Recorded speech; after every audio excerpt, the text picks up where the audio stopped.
Too many?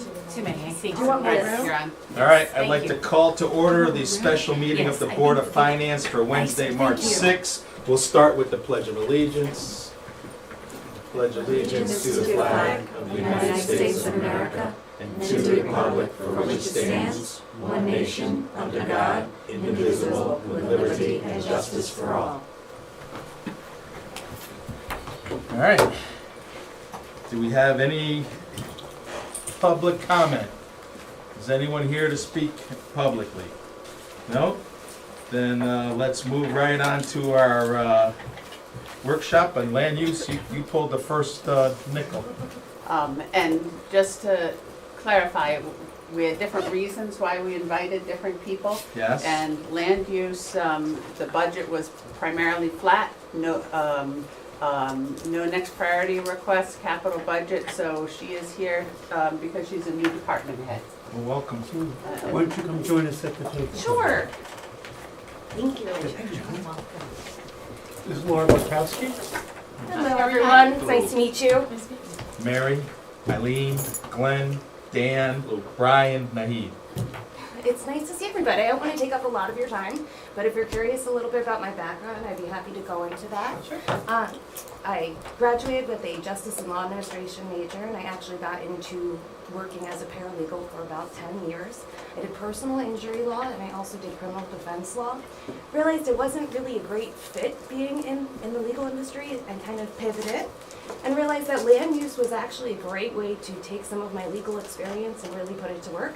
I've previously worked for the town of Monroe and the town of Simsbury. I'm a certified zoning enforcement officer, inland wetlands officer. I'm the deputy, I'm actually appointed here as the deputy zoning enforcement officer, but I do have the certification that they mandated by law just a couple years ago.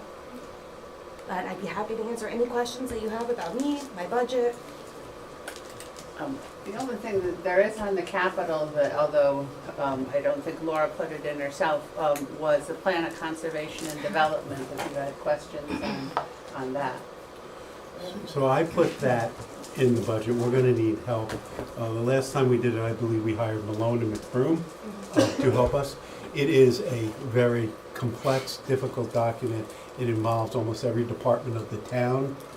It involves a lot of resident involvement to get feedback, and we have to start working on that next year. It's going to take about 18 months to finish it.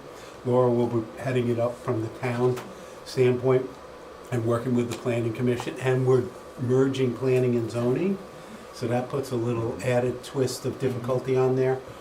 So we put the money in there to hire a consultant. I think we absolutely need that because it's a ton of work. Now, it is required by the state. You have to put together a plan of conservation and development every 10 years. And we want it to be good and we want it to be right. This is the plan we're talking about. Yep. So can we add to that? What do we talk about adding to that? The strategic plan? Strategic plan. Like, can we add a strategic plan to that?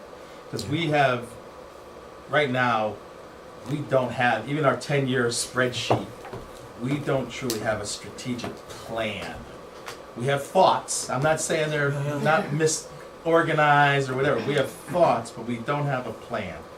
And if we got to, along with this, if we're doing that much in-depth looking at things, do we have a plan on the library, police station, and all of this? Make it strategic where it's easier to sell the projects if they're strategically placed in a plan. In other words, if people hear, here's our 10-year plan, and it's truly a plan, when it comes up 3 years from now, when we start talking about a new police station, people aren't going to be like, well, you know, we didn't really think about this. No, we have the strategic plan. Then the future boards of finance can work in accordance with this plan that's laid out.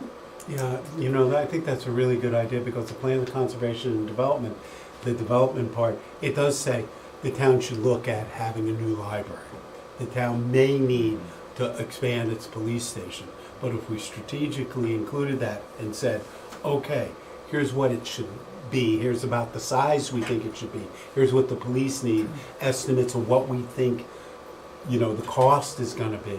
Now, we know those will change over time, but at least it gives you future boards of finance a really solid look at more numbers rather than just aspirational. Dan and I talk about this all the time off the books. And Eileen, we handle what's in front of us and we plan for a few years of picture.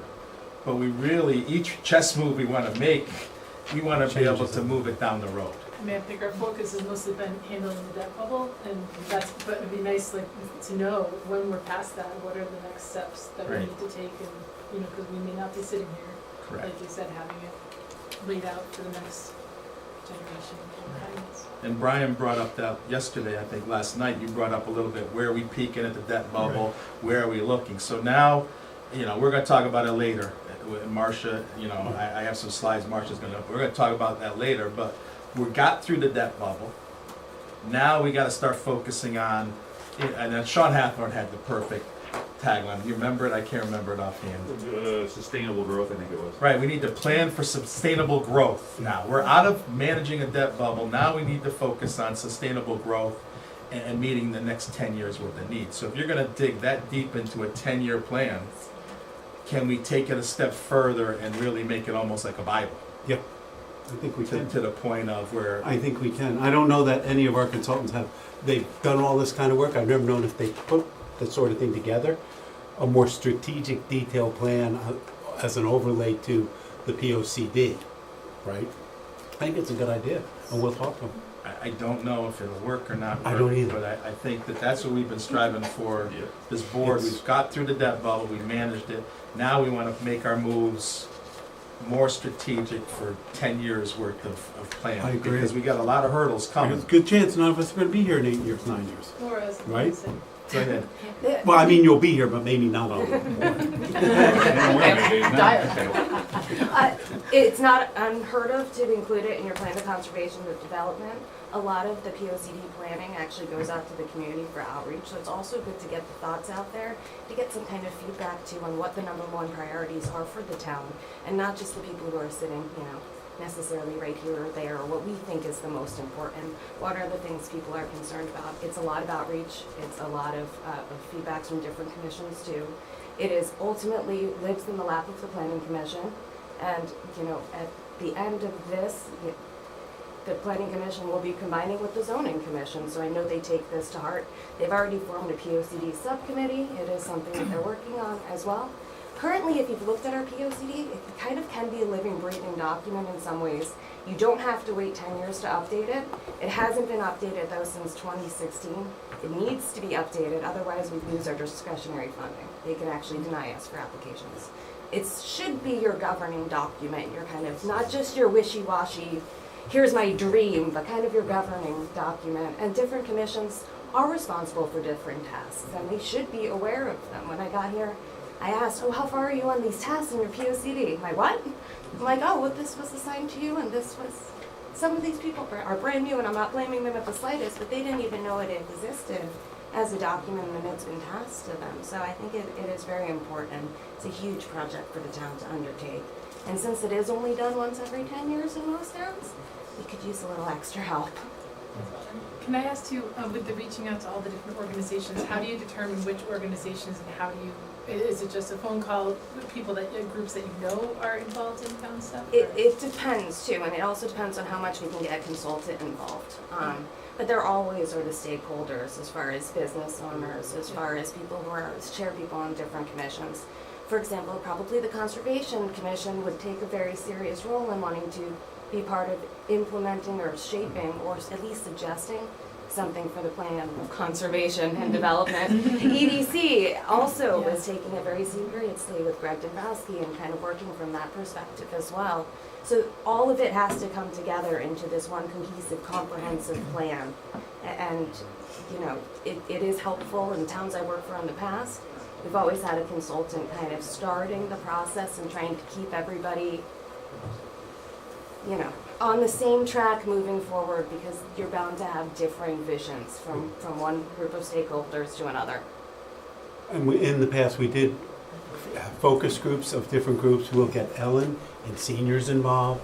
We try to get every group within town. You know, the parents, we want to hear what they want to say. The seniors, we want to hear what they want to say, right? What are they looking for? And it's pretty comprehensive. I don't know if you've ever read it, but it was a lot of work to do the same thing. But putting strategic and more defined goals and timeframes would be really nice as a, maybe not perfect, but a guidepost It's not gonna for be future perfect. boards. Nothing we're gonna put together is gonna be perfect. But Not Work in gonna be progress, right? It's a living, breathing. correct, but Exactly. as you Exactly. start to sell budgets and sell projects, it's so much easier when you say, hey, we've documented this, this is where we're headed, Yeah. right? So, all right, Naheed, any questions? Brian? Dan? Thank you. Eileen? Mary? No, welcome. Thank you. The only thing I would ask is for us, is if you could be in contact with the capital committee when you start to do some of this, because we're really gonna try to, and Steve, maybe I'm talking out of school, but we're really gonna try to rely on them for projects and stacking them up and that. Absolutely, and they should be consistent. I mean, that's what the planning commission has asked, is your capital plan, consistent with the plan of conservation and Right. development too? So they really should kind of go hand in hand in a lot of ways. Right, you would control it, but they would be able to help you out and be Yeah. able I to. like help, thank you. All right, well, thank anyway, you very It's much. nice to meet everybody. Thank Have a you so nice much for night. giving me the time. See, she must have a perfect budget. Right, no questions? It was small. Oh, I heard that for next year. We stated as many times, you can't take away many more paper clips. No, you can't. Thank you. So, Good job. thank you. Human Services next. No, the next Right. one Oh, is next is- building, that they fell Alright. both under land use, All right, the, building then. Bill Babiak, Hi. has taken How's it over going? for Demi. And he's here because he's a new department head and because he's got a next priority form. And I have to say, he's been here 6 months and already I'm very impressed with his can-do attitude. Well, 6 months as our head guy. As Yeah. the- Correct. 7+ years. Yeah. I've been in the town. So let's Bill's- talk He's about not your really a request talker, here. so. That's all right. He doesn't have to. Answer be. whatever questions you got.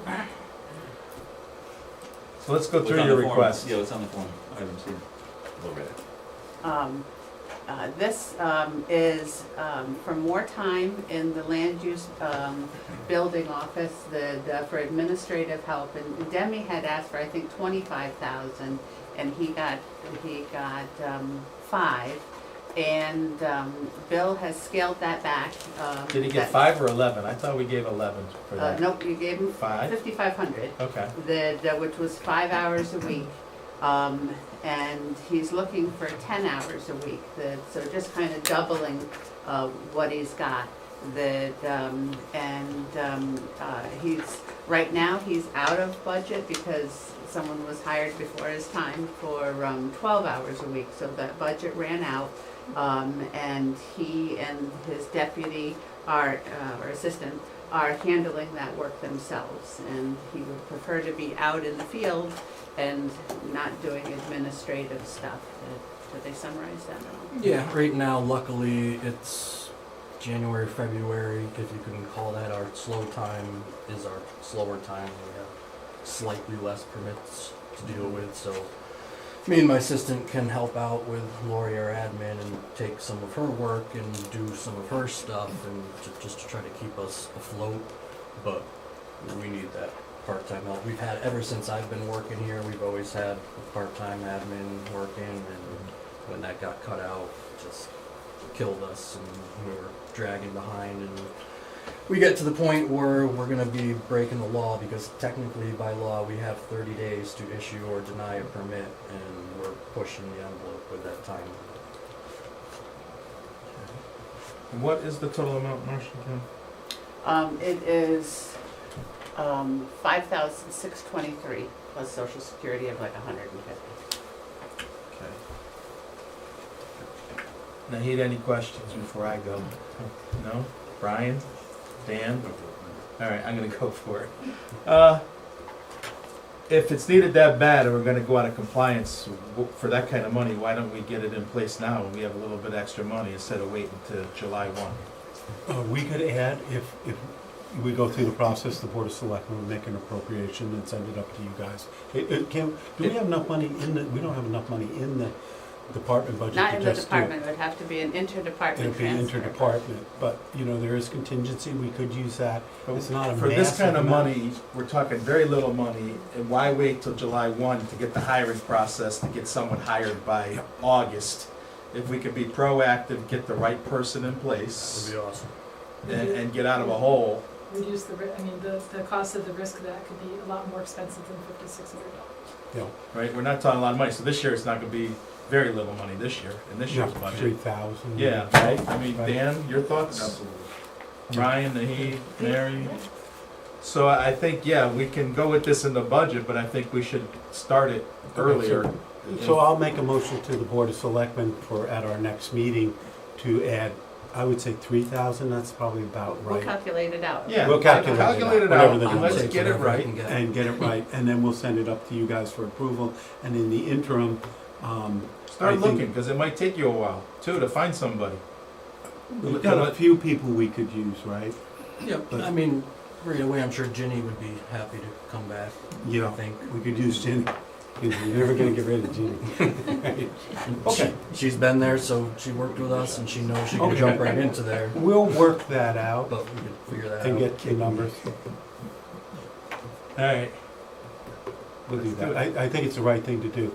They are being inundated, the amount of work that they've got to do. And we do want to stay. But are we, I guess, I'm gonna say it, and this is gonna come out, are we picking qualified people, or are we just picking people? Because I think that the reason for starting now this process is, are we gonna take somebody who we're just fitting into the slot, or are we gonna take somebody that has qualifications, that might grow, that, I mean, I would love to have that 24,000 back and have a permanent part-time admin like we used to have all the time, and not have to worry about going back each year. Because when we lost our part-time person, that's when we got behind. That's why we had to have Ginny working more hours just to try to catch us up. And When did that happen? Or why did that happen? Was it just it that we was didn't? taken out of our budget.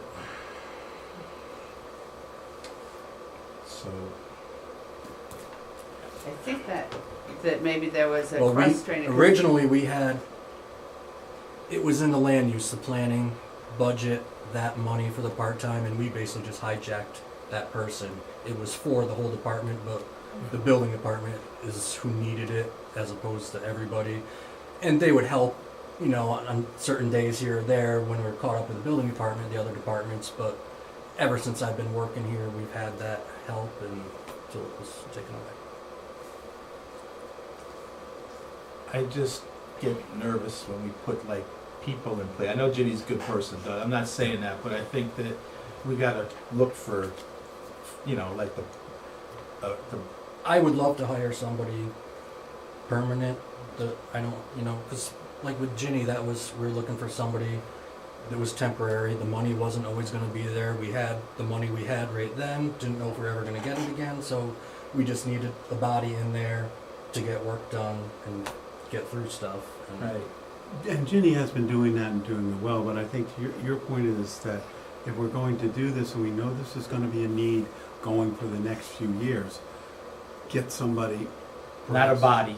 I want- Yeah, That's a what person. Specialize in. Right. and I'd like to be able to hire somebody and to be like, well, this isn't, I'm hiring somebody now, it's a temporary position, that's what it's been, that was when it was for Ginny, it's temporary, part-time, and I would like that money guaranteed, that position guaranteed, that I could have somebody who, You know what, let me go back and look at this again, Please do. right, and I'll come back Please to the do. board. Take it Before you offline. guys, we'll take it offline. Take it We'll have that offline. I think you conversation. have a gist of what we're Yeah. willing to support right Yeah, now. let me do that. I'll But- talk with Bill and Marcia, and we'll come together with a plan. as far as everything else from my budget, that's, I cut it down to the I know. dollars. That's So why we what- can't really, we It's, appreciate that, and there's nothing, that's why nobody's getting grilled. I mean, you can't, we'll go back to it. You can't take much from anything, you know, there's, the budgets, we've streamlined for a lot of years, so now we're reviewing it and going through. So we appreciate what you do. You and Steve and Marcia get together and, let's come up with the right solution. Okay. I'd be happy to. Also, when you come up with the right solution, you give it to Steve. I'm very curious to what you see as the growth for your job. Not, you know, like not saying cut it, but we went through this big building hump now. but there's only so much land left in Brookfield. I mean, it's We just say gonna- that every year too. I know. I understand that, but do you live it, so do you still see it continuing? Yeah. You do. I don't expect it, but every year that I don't think it's gonna happen, it keeps happening. We're not holding them to this, Steve. This is just No, conversation. but you I'm know, just- I think most of the growth we're gonna see is along Federal Road, and it is going to be housing, it's going to be multi-unit buildings, which are incredibly more complex to, for Bill to do his job. Yeah. You know, it may They say 846 suck Federal up a lot of Road, my time. but there's 60 apartments in there, 60 bathrooms, 60, it's a lot of work. And we see that continuing. I just gave you a list Yeah. of the amount of of development that we believe is coming in. And it is, 300 million. I'd say 18 to 20 projects. About 10 of them are approved and actually going into production. And over the next 2 years, there's another 8 to 10 that are planned. And these are Makes all sense to do it right. good-sized Yeah, yeah, projects. So you've got a I'm long sorry? enough time. Yeah, it makes sense to do it right. Yes. So let's go back to this drawing board. Let me go back. We'll look at it, we'll look at what we think the demand is gonna be over the next few years, right? And come back to you with a little better understanding, a little better, fill it out, right? And we can do that in the next day or so, I think. Right? We Bill, just need it you're not the going next week. anywhere, right? I'm You're not going on vacation. Well, we don't need Bill to come back. I mean, you Yeah. can, if you Okay. come back, you No, you'll but have I need the him answers. to give me Yeah. a lot. Yeah, but I make mean, sure you can he's come here. back, you should have the answers, and Yeah. then Okay. if you have the I am off answers. Friday. Okay. All right. Anything you want to ask of us then? No. All right. Well, thank you. Anybody have any questions before he goes? Thank you. No, thank All right. you. Awesome. Thank you. Thank Nice you. meeting everybody. Nice to meet you too. All right. The next up is Human Services, that used to be Social Services and Senior Center, now combined. Ellen, you've met her before. She is here. She did have an increase in her operating budget, but an offsetting increase in the revenue. So you're meeting with her for the next priority requests. And the first one is. Can you do the other one first? We'll do the other one first. It's just shorter, it's quicker. A change in a job description that, and Ellen is a good talker, so I won't fill it in. You did quite well before, they offered more than you asked for, I like that. Don't count on it. So I'm Ellen Malva, I don't know as I've met most of you, I've kind of not, Oh, sorry. oh, I haven't, I really laid low when it comes to the Board of Finance, I've tried to keep an even budget most years, so this is my first year in quite a while, I think, even since Steve's been here, coming to you and asking for some increases. Basically, last year we combined Senior Center and Social Services to really reflect what we're doing. We're doing human services, we work with the seniors, we work with the homebound, we work with our low income, we work with everybody in Brooklyn that's fragile, I guess, is the way we look at it. Our biggest, I can't come to you and ask for a truck or equipment, our biggest use is our people. We've cut down our paper clips, as you said, as much as possible, but we do our work with people. This position is one that has grown in the last several years, used to be just pretty much an administrative position, has now taken on more and more. Our programs are growing. We're dealing with a senior population that, coming out of COVID, is both the 60-year-olds that are recently retired during COVID, moved to be with their children. They want a certain level of programming. And we've got our 80-year-olds who are much more fragile. We've got our homebound. We're dealing with a great number of programs. And so we're meeting that need, and I think quite well. And it's not an easy thing to do without increasing our budget. We're getting, my program coordinator's getting grants. We're working with agencies and being very creative in meeting the needs of our seniors. This program coordinator also, and part of the change in job description is really acting as the assistant director, takes on many of my responsibilities as needed. Also is the program coordinator, the assistant director for our social services program. We're running the food pantry, our numbers there are increasing 25% year on year, and the needs of those clients are changing. We are buying food, food drives, we're managing those volunteers. We also are managing a grant program through the United Way, which allows many of our clients to supplement programs for their children. So that's a grant program that we have to qualify people for, disperse the money and that type of thing.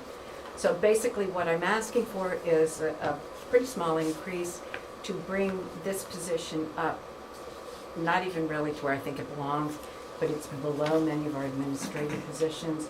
I'd like to at least get the salary up to where, within the administrative range, it's not even in the director range, anything like that. But I've come, I think, before here, or asked in different ways over the last 3 or 4 years for this increase, and hoping that you all would look upon it favorably this year.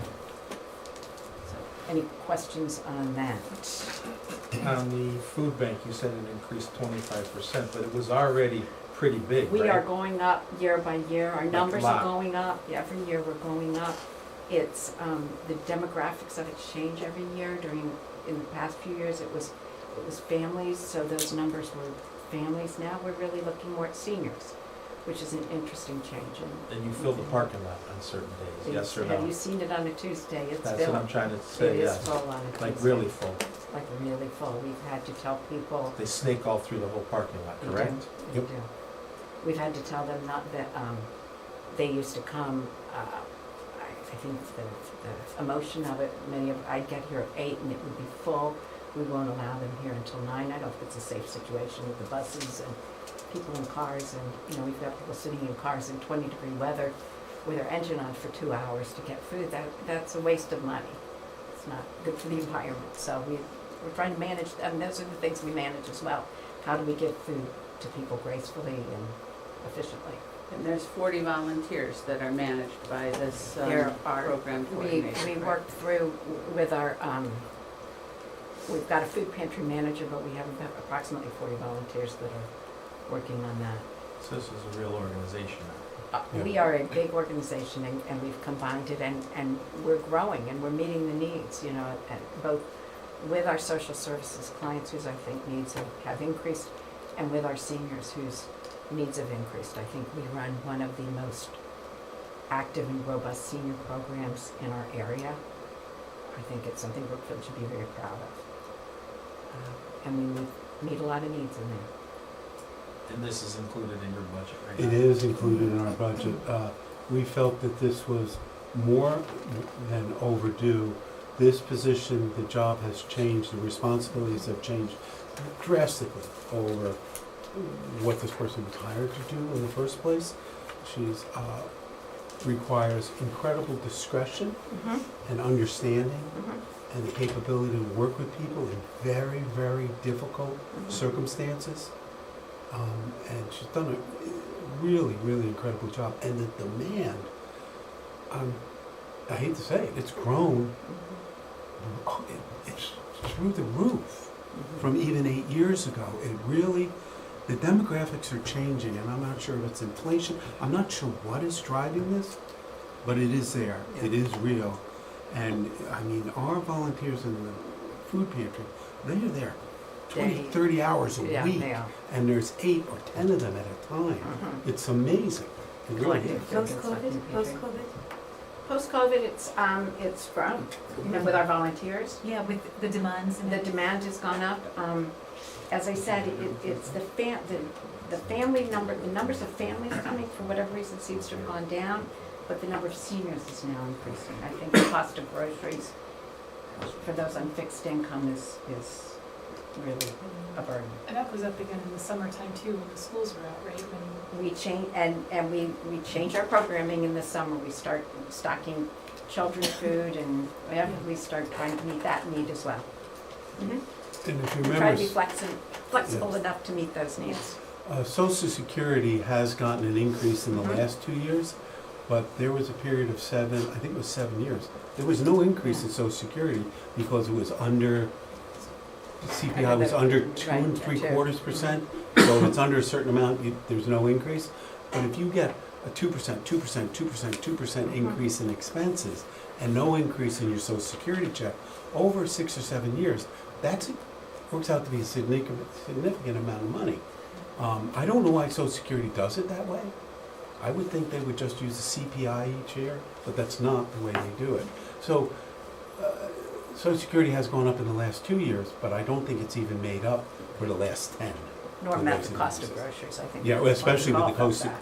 Yeah. So Nahid, any questions on this? You've got No, I enough just want to say thank you information. for all that you do. Oh, thank you. Brian, questions on this? Well, the second part of your question to me is the problem, right? We don't have enough information on this, but I don't know how we do it, right? I mean, I have no way to know if that absolute salary is high, low, or right on, right? So, and I know we don't have a salary study, I haven't sat in We don't have a meetings here. salary survey, but if you look at our But let me administrators let me and our other finish, let me staff, finish. I mean, I would think these kind of questions come up all the time. I don't know what the process is for, I mean, you would think that the HR function would have some way to have some recommendation of a salary, right? In a corporation, the HR yeah. function would say salary ranges and all that, and I guess maybe we don't have that. So, I mean, I'm not against it, but I don't have any data to know whether that's right, wrong, or different. It's not a big number, so, and it's an important function. So I basically spoke with Marcia about some other salaries to try to compare it with some of the administrative and other non-department head salaries. And the number I chose, for want of a better word, because I feel the same way, was Yes, yes, the secretaries. well, it was the HR, what was the Oh, okay. HR assistant at that point. So I tried to match, that was the salary that I chose, because that's, You know, I understood what you Sorry, said, yeah. just I Right. don't have a frame of reference And to it's- evaluate whether or not that right, makes sense. and or not, that's all. it is barely pennies an hour above our secretarial range. So I was trying to bring comparability within, but yes, we don't have that. So the analysis there, we don't have as good an analysis as we would like, but based on the salaries we're paying other people that we think are reasonable salaries, our union employees, we negotiate with them every year. This is right in line with our secretaries. This job has much more responsibility. It's currently below our secretaries. Yeah, it's currently below the secretary, and we're asking for it to be just raised to a minimum level. And, we talked about, we are gonna still go out and do a salary survey, we're gonna start talking to other towns. We think they'll be very responsive to us if we say to them, hey, you give us your data, we will put it together and give you our data. It can only help everybody, and if we're willing to do the work, I think other towns will be very cooperative.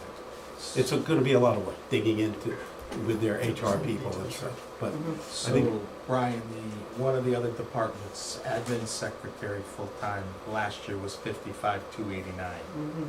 So, going along that lines, if you were, So we were under that. So we're under that. well, that was last year, so I mean, if you look, Yeah, this is up a couple percent. yeah, a couple percent. I mean, that's in line with I don't exactly think what it's you're that a lot. saying. And this is It's not a in line. secretarial position, this is not an admin position. It's in line with the admin Mhm. secretary. And I know, I Right, no, understand I what you're understand, saying, yeah. but they chose a salary that's in line with the secretaries, and they are in line with the secretaries, admin, people. I'm at least trying to get it to that minimum level. Okay, thank you. What's the next one then? Okay. Well, Oh, sorry. Oh, sorry. this is more of a question, Yeah. I don't question this at all, the question is Okay. about the broader budget.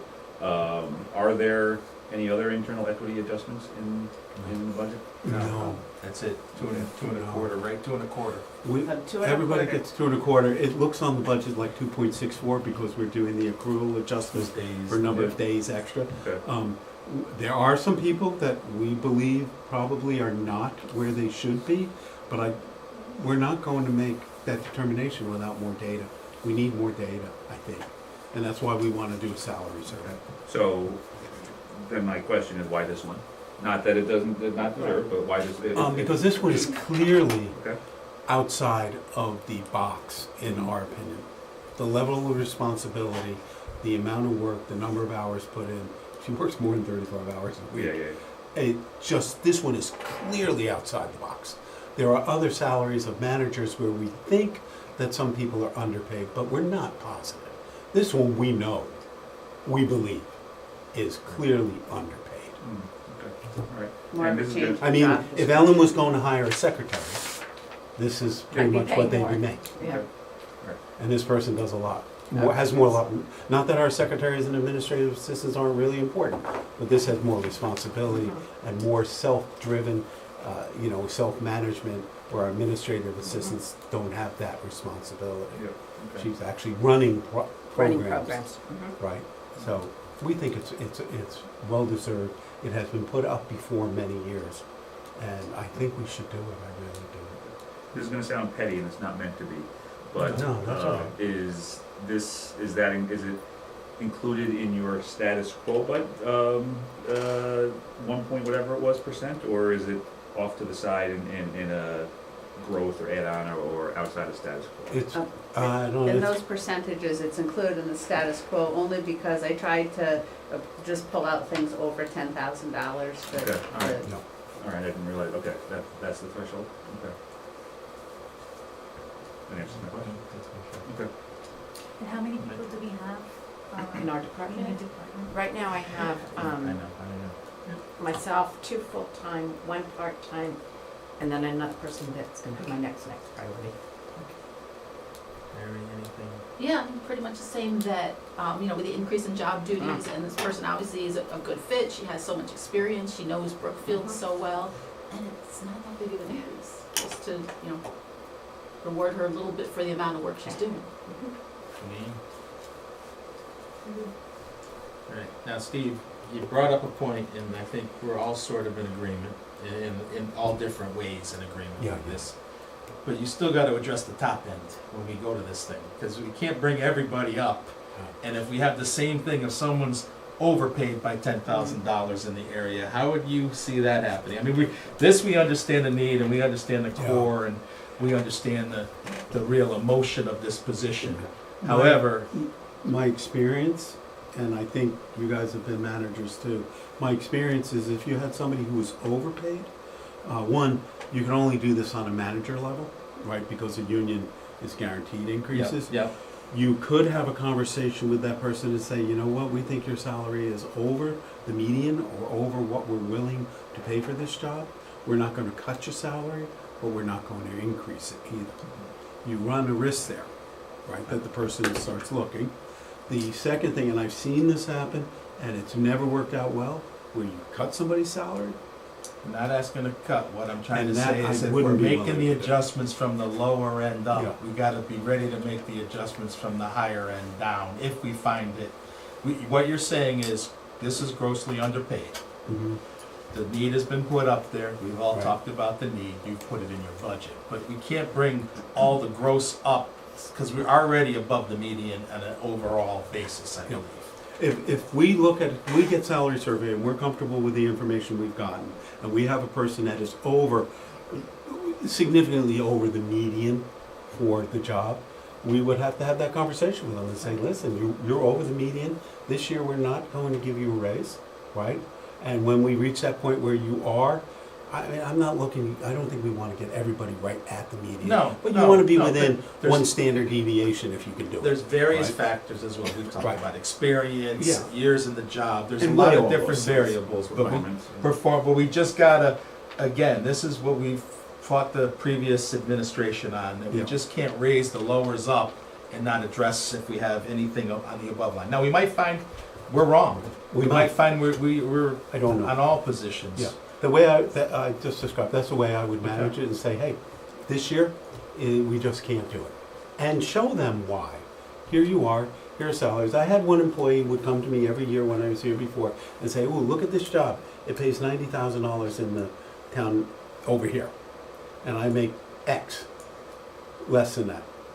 And that employee, I said to them, well, if that's what's best for you and your family, you should apply for that job, All right. right?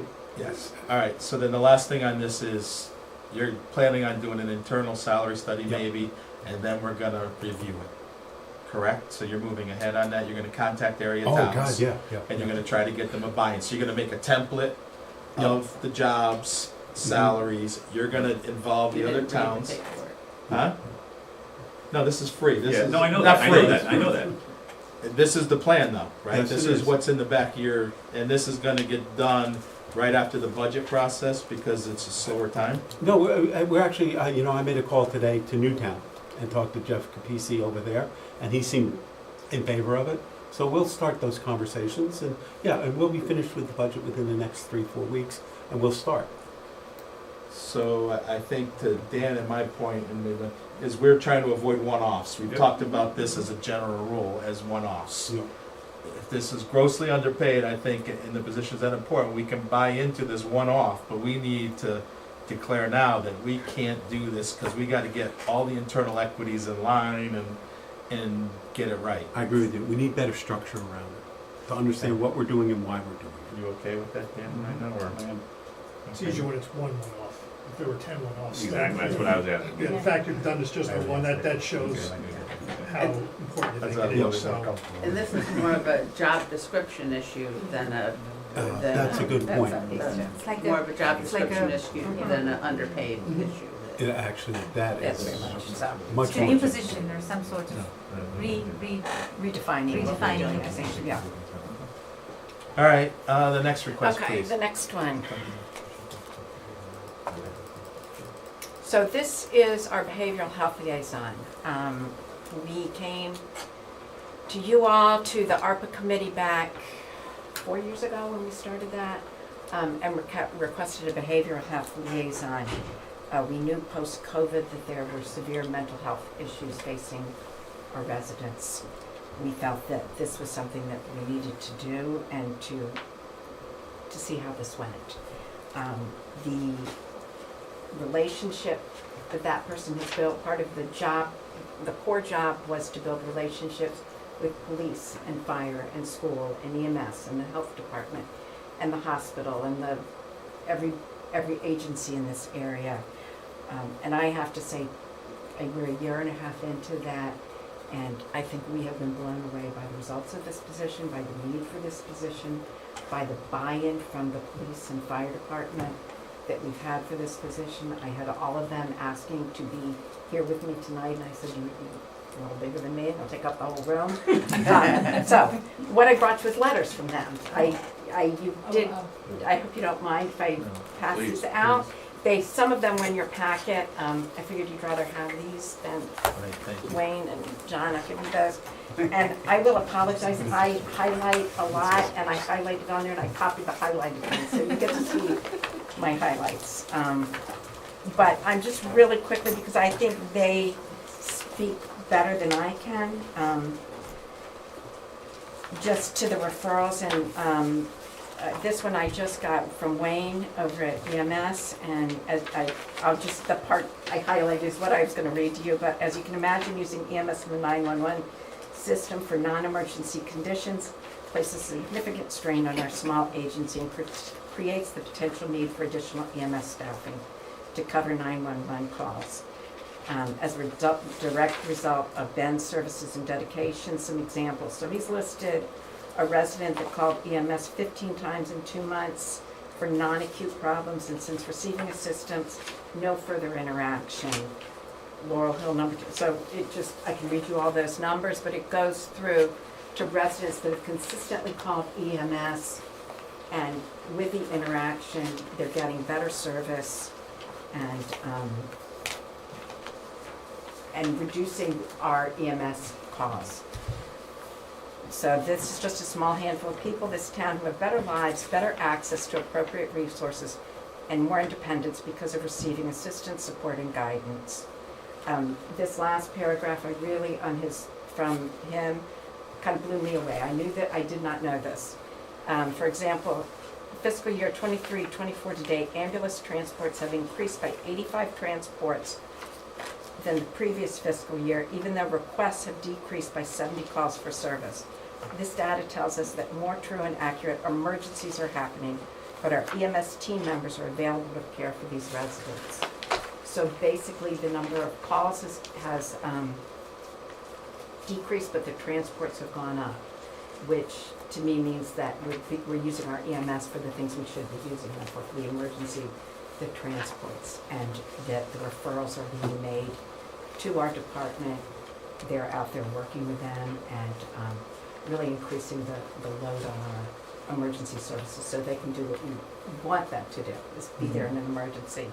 I won't keep reading to you, but similar from John Puglisi, most of the time we see a reduced amount of police contact with these people after Ryan or Ben has begun working with them. And the same from Mike Connors, our fire marshal.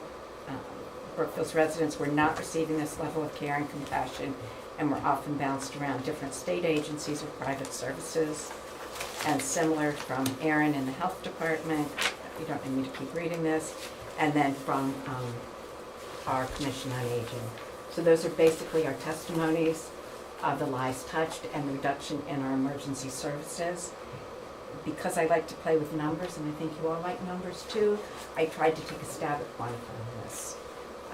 And basically coming up with, the next page is the number of referrals. You'll see there are 10, we came up with 10 clients and actually worked with the records department, and the number of calls for these 10 clients was 154 calls prior in 2021, 114 calls in 2022-23, and after our intervention, that number went down to 24 calls. It's a reduction of 90 calls for just 10 clients. We've had approximately, I think it's been 93 referrals just from them that we can count, 92 referrals. So I conservatively estimated that that number is about 830 calls that we were able to reduce for really non-emergency services.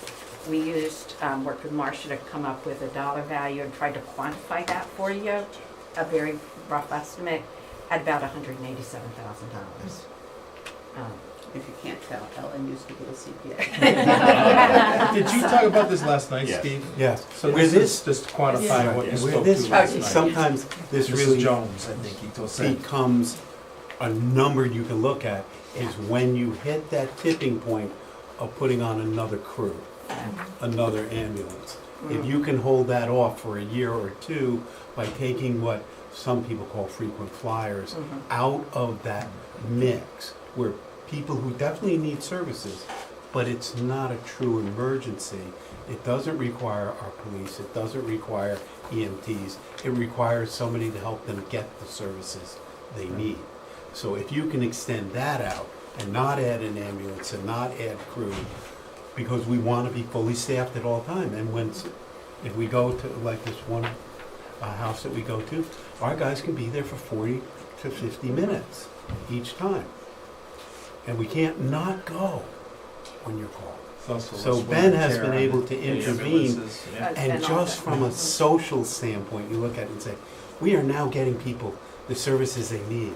We're not just rotating them through the call after call, going and helping them get up. And it's also the when they've fallen. frustration to our fire and EMS when they can't really help these people. You've got somebody that's consistently in Yeah, good point.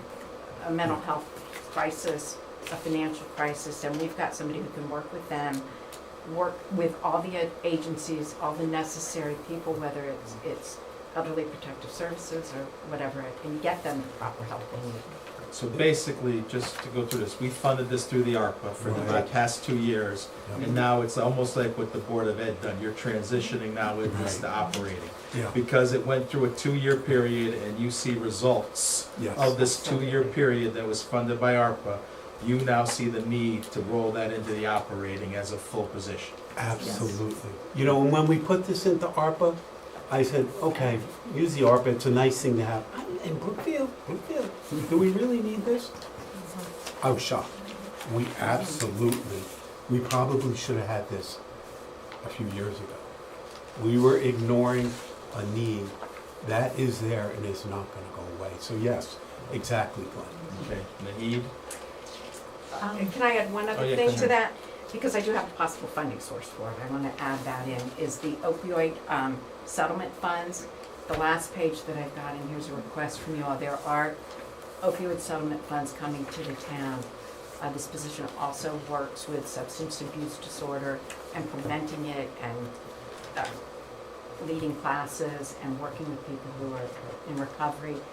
So I would like, and I'm not sure who the appropriate person to actually make this decision, I'm proposing that those funds be directed towards paying this salary and go towards the I budget. disagree with that entirely.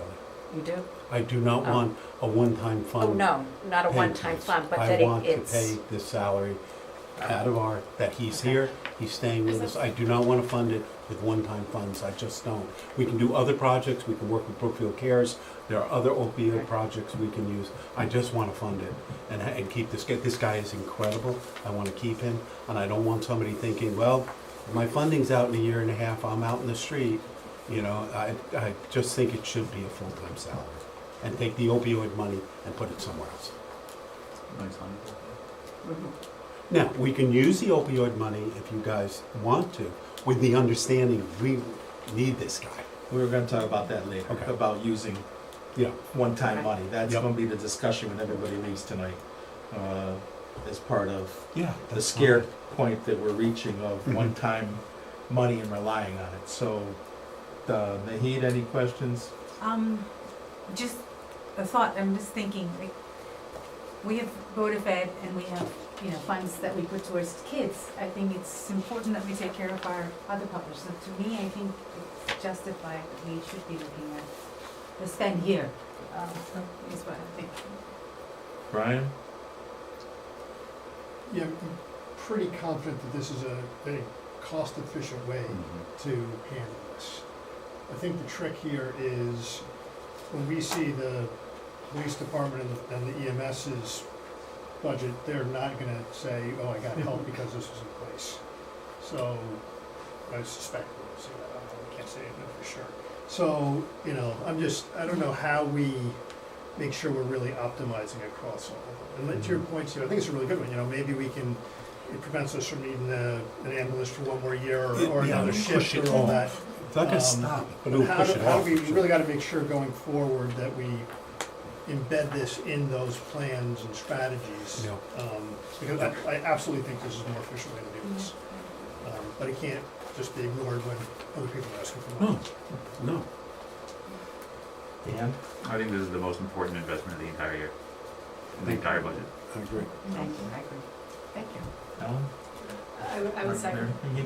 Mary?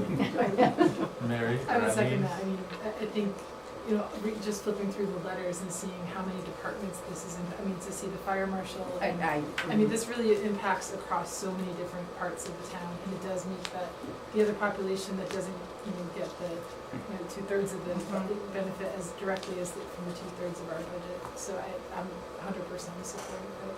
Mary? And I think what the most important part is, it's the right help for people, or at least It's the right more of the right help that we can give people.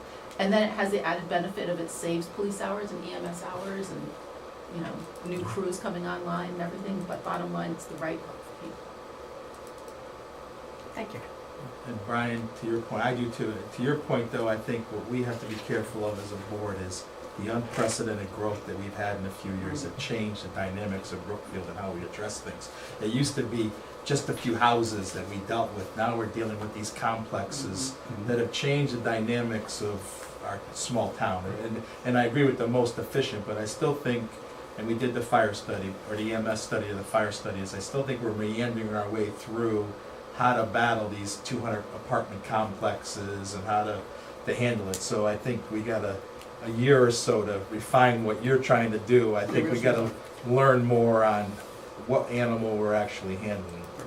So, We definitely have numbers behind, like, the ambulance calls, the police call, we could start tabulating that and. we do tabulate that, and it's changed so much in the past 2 years. It's gone from being flatlined to skyrocketing, and I know some of the data is confusing and double entries and a lot of things we gotta look at, but I do think that, to answer to you, is we have a new animal that we're no longer a small town mom and pop Brookfield. We've grown with just in the past few years to things that we don't, right?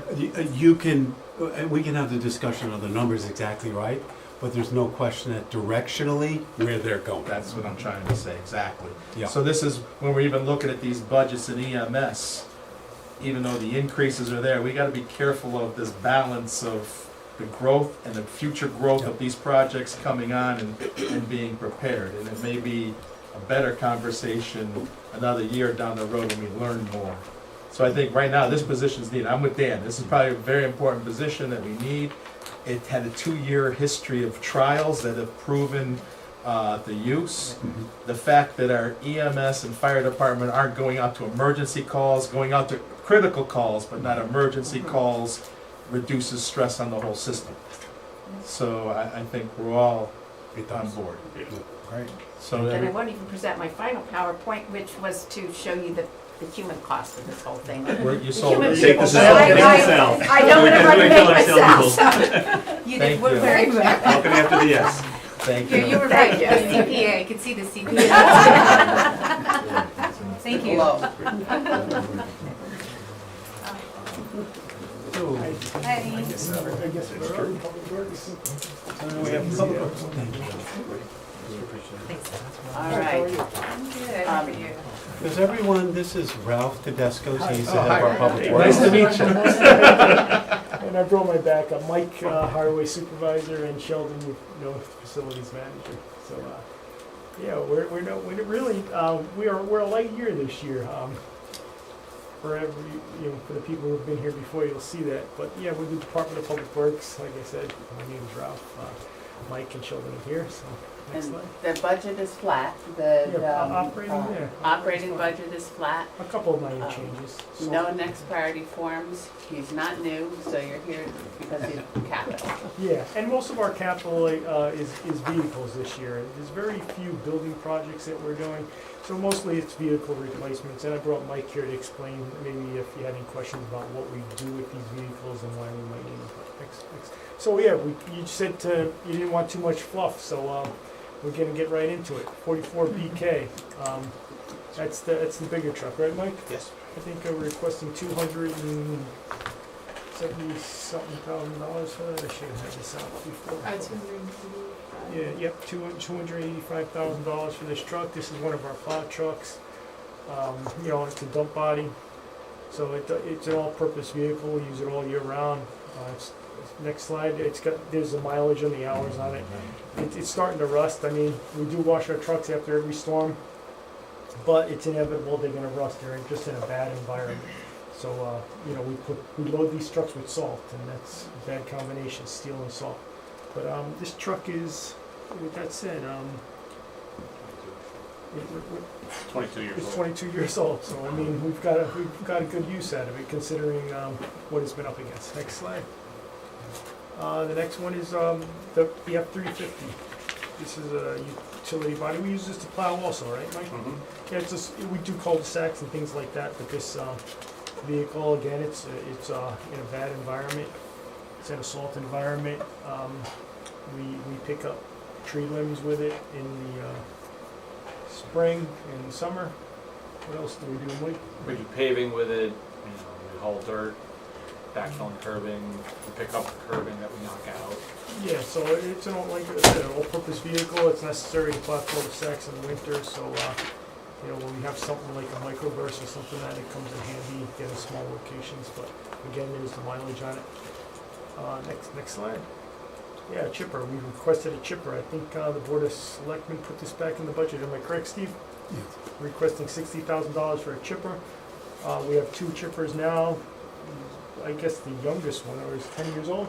Mm-hmm. Yeah, This one's 20, This one here is 20-something. This is the one we 2004 is this one. Yeah, so we want to replace this. So, I mean, in the environment it has, 20 years out of a chipper, I think that's pretty good. But we're requesting $60,000 for a chipper, and these are necessary when we have windstorms and tree emergencies and things like that to when we cut down trees, we have to chip We them share up. this with Parks and Rec too. Yeah, so, it's a necessary piece of equipment. In a storm, it's critical, so. The backhoe. You've seen this for at least 3 or 4 years now. We're requesting we're requesting a mini excavator. And the thing that's different about it this year is that we've always requested the mini excavator as an extra piece of equipment, but this year we're requesting it to replace a piece of equipment. So that mini excavator would replace the backhoe. And the backhoe is how many years old, Mike? 24. 24 years old again. So, yeah, we've got a lot of use out of the backhoe. It's time for it to go. It's getting tired, needs frequent repairs that are becoming more costly.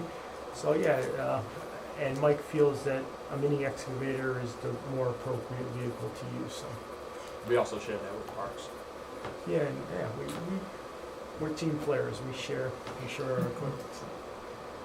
And Parks does the same. So we work well together with Lauren over in Parks. So that's a good thing. And I think that sums up our vehicle request, with the exception of Sheldon I brought here. Because I think the Board of Selectmen, am I correct, Steve, put 40 BK back in the budget? Yes. Yes, 40 BK is the vehicle that Sheldon uses. It's an old police cruiser, and Sheldon is the facilities manager. And just coincidentally, it was brought down to the shop today. Today. Yeah, it's been sitting. It's not doesn't even run right now. Like a couple of weeks now, it's been sitting with, I think it's probably a transmission, computer module transmission, but it's got oil pressure Yeah. problems. But it was a hand-me-down from the police department, and it was tired when we got it, and we've made good use out of it. 5 years, I think Sheldon has had it, but he can't even put tools or a ladder in the back of it, and that's what he does, you know? He needs tools, and he needs ladders, and he needs things like that, so we want to replace that with a more appropriate vehicle. I don't have pictures of that because it actually looks pretty good. It just doesn't run. So with that said, those are the bulk of our requests. I know we also requested in the facility side some elevator repairs. Those are necessary to keep our elevators running, obviously. If we don't replace those, we could have a catastrophic breakdown, and it would be much more costly to repair them if we don't do the general maintenance that is necessary now. And then we requested $75,000 for the police station roof, but I think that may have been taken out of the budget because you're still contemplating on whether we're gonna get a new police station in the near future. So, yeah, that sums up our capital request. So. Okay. Naheed, you have a question on it?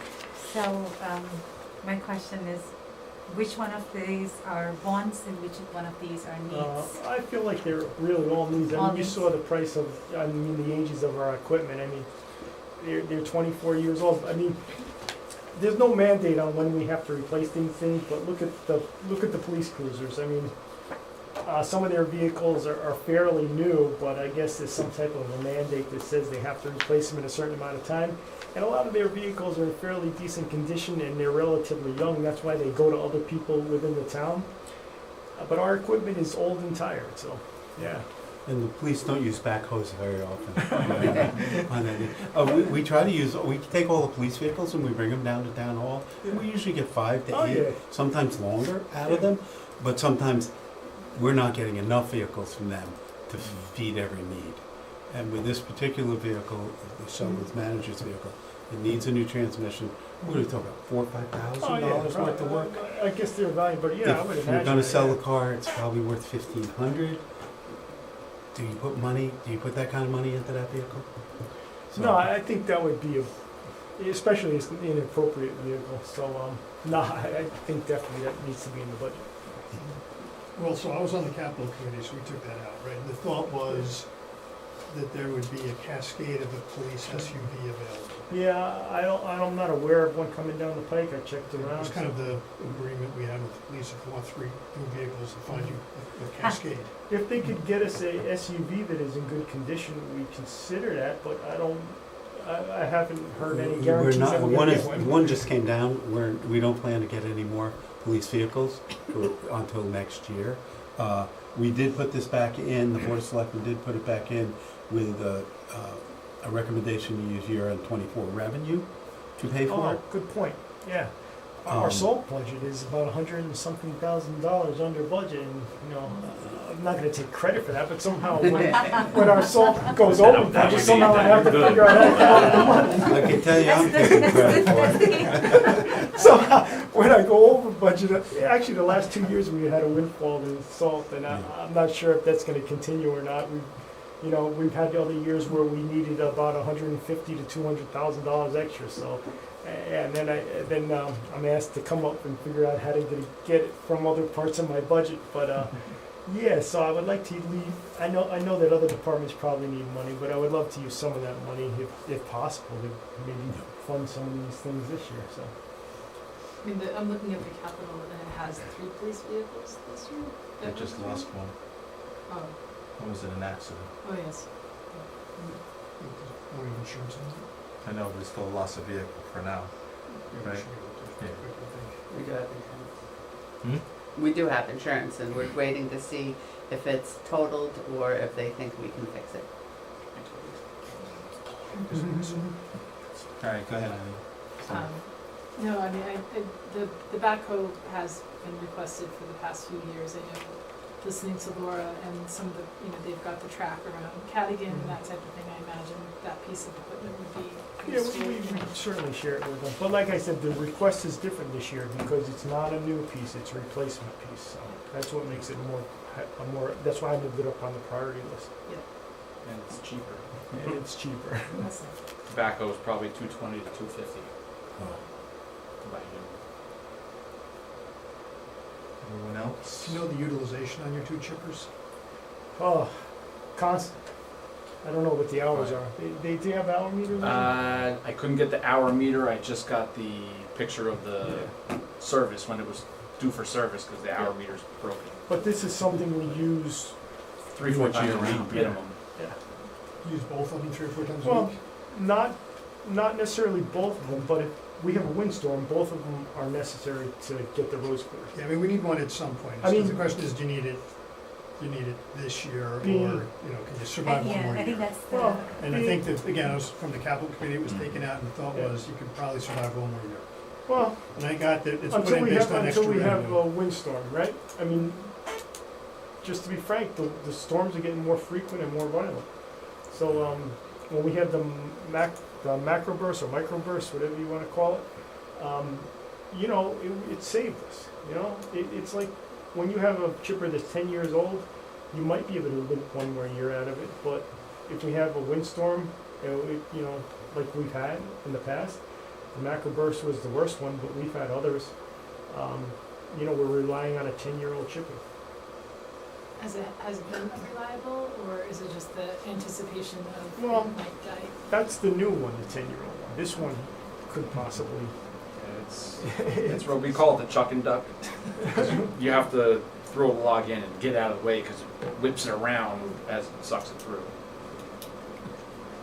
I mean, last year we were gracious and gave, well, actually, no, we didn't give all our salt and money. I think we got a pickup truck for some of our salt money. Thank you, Marcia. Yes, you did. You did. The video. That was of the negotiated, trucking yeah. would have been helpful. Yes. And you got 75,000 out of the paving for something too, we gave. You utilize that for something. Oh, what, took it out of my paving? You did. Oh, yeah, to fund something else, Yeah. yeah. Mhm. How many years has the paving been 1.5 million? Since 10 years. The first 5 years, we did 2 million to catch up, and it's been 1.5 ever since. And like I always say, costs have been going up, so relatively it's been going down. So we try to keep that constant. I think we can, you know, go another year at least with 1.5. Candlewood Lake Road, you probably, if you drive that winter, it's going to get paved. As soon as the plants open up, we're planning on paving Candlewood Lake Road, the bad sections. And then we're also going to pave from North Mountain Road to the town line as well. And then if you drive on Grays Bridge Road, that's going to be a spring job as well. Grays Bridge from Stony Hill down to the bridge that we didn't finish last year. So those 3 roads are probably the 3 worst roads in town right now. They're all going to get done in April and May. That's another, just, when we get through the debt bubble, we gotta put that on, inflationary growth. Yeah, eventually, I think it's a good idea to do that. I don't think it's gonna stay 1.5 forever, but right now it seems to be working. But you don't wanna come back with, all of a sudden we need 2.5 Exactly. million. We can't have that kind of a Yeah. surprise. Our overall goal is to replace our roads in a 10 to 12 year timeframe. And that allows Ralph to do the micro paving on a lot of the roads. Once we get the road really good, take it down to the base, bring it up, If we do it with 7, 8 years, then we can micropave, get another like 6 years out of it. Exactly, It's 6 less years. expensive. So we've got a whole plan to do it, but we were really bad shape 11 years ago, and we've gone back. The 1.5 million, I think at some point it probably will go up, the cost of oil's going up. But, so we do a little less roads each year, and if we get to that critical point, Ralph will tell us, hey, we need some more Well, help. it's kind of cyclical. Right now, we're kind of like, we're in a good spot, but eventually that curve is going to start going down and you're gonna need a little more. So we have a little bit of, 1.5 is good for now, but as that curve starts to go down, and then we don't want it to get too low, but you know, it'll eventually, you'll need to beef that up a little bit. Again, any questions?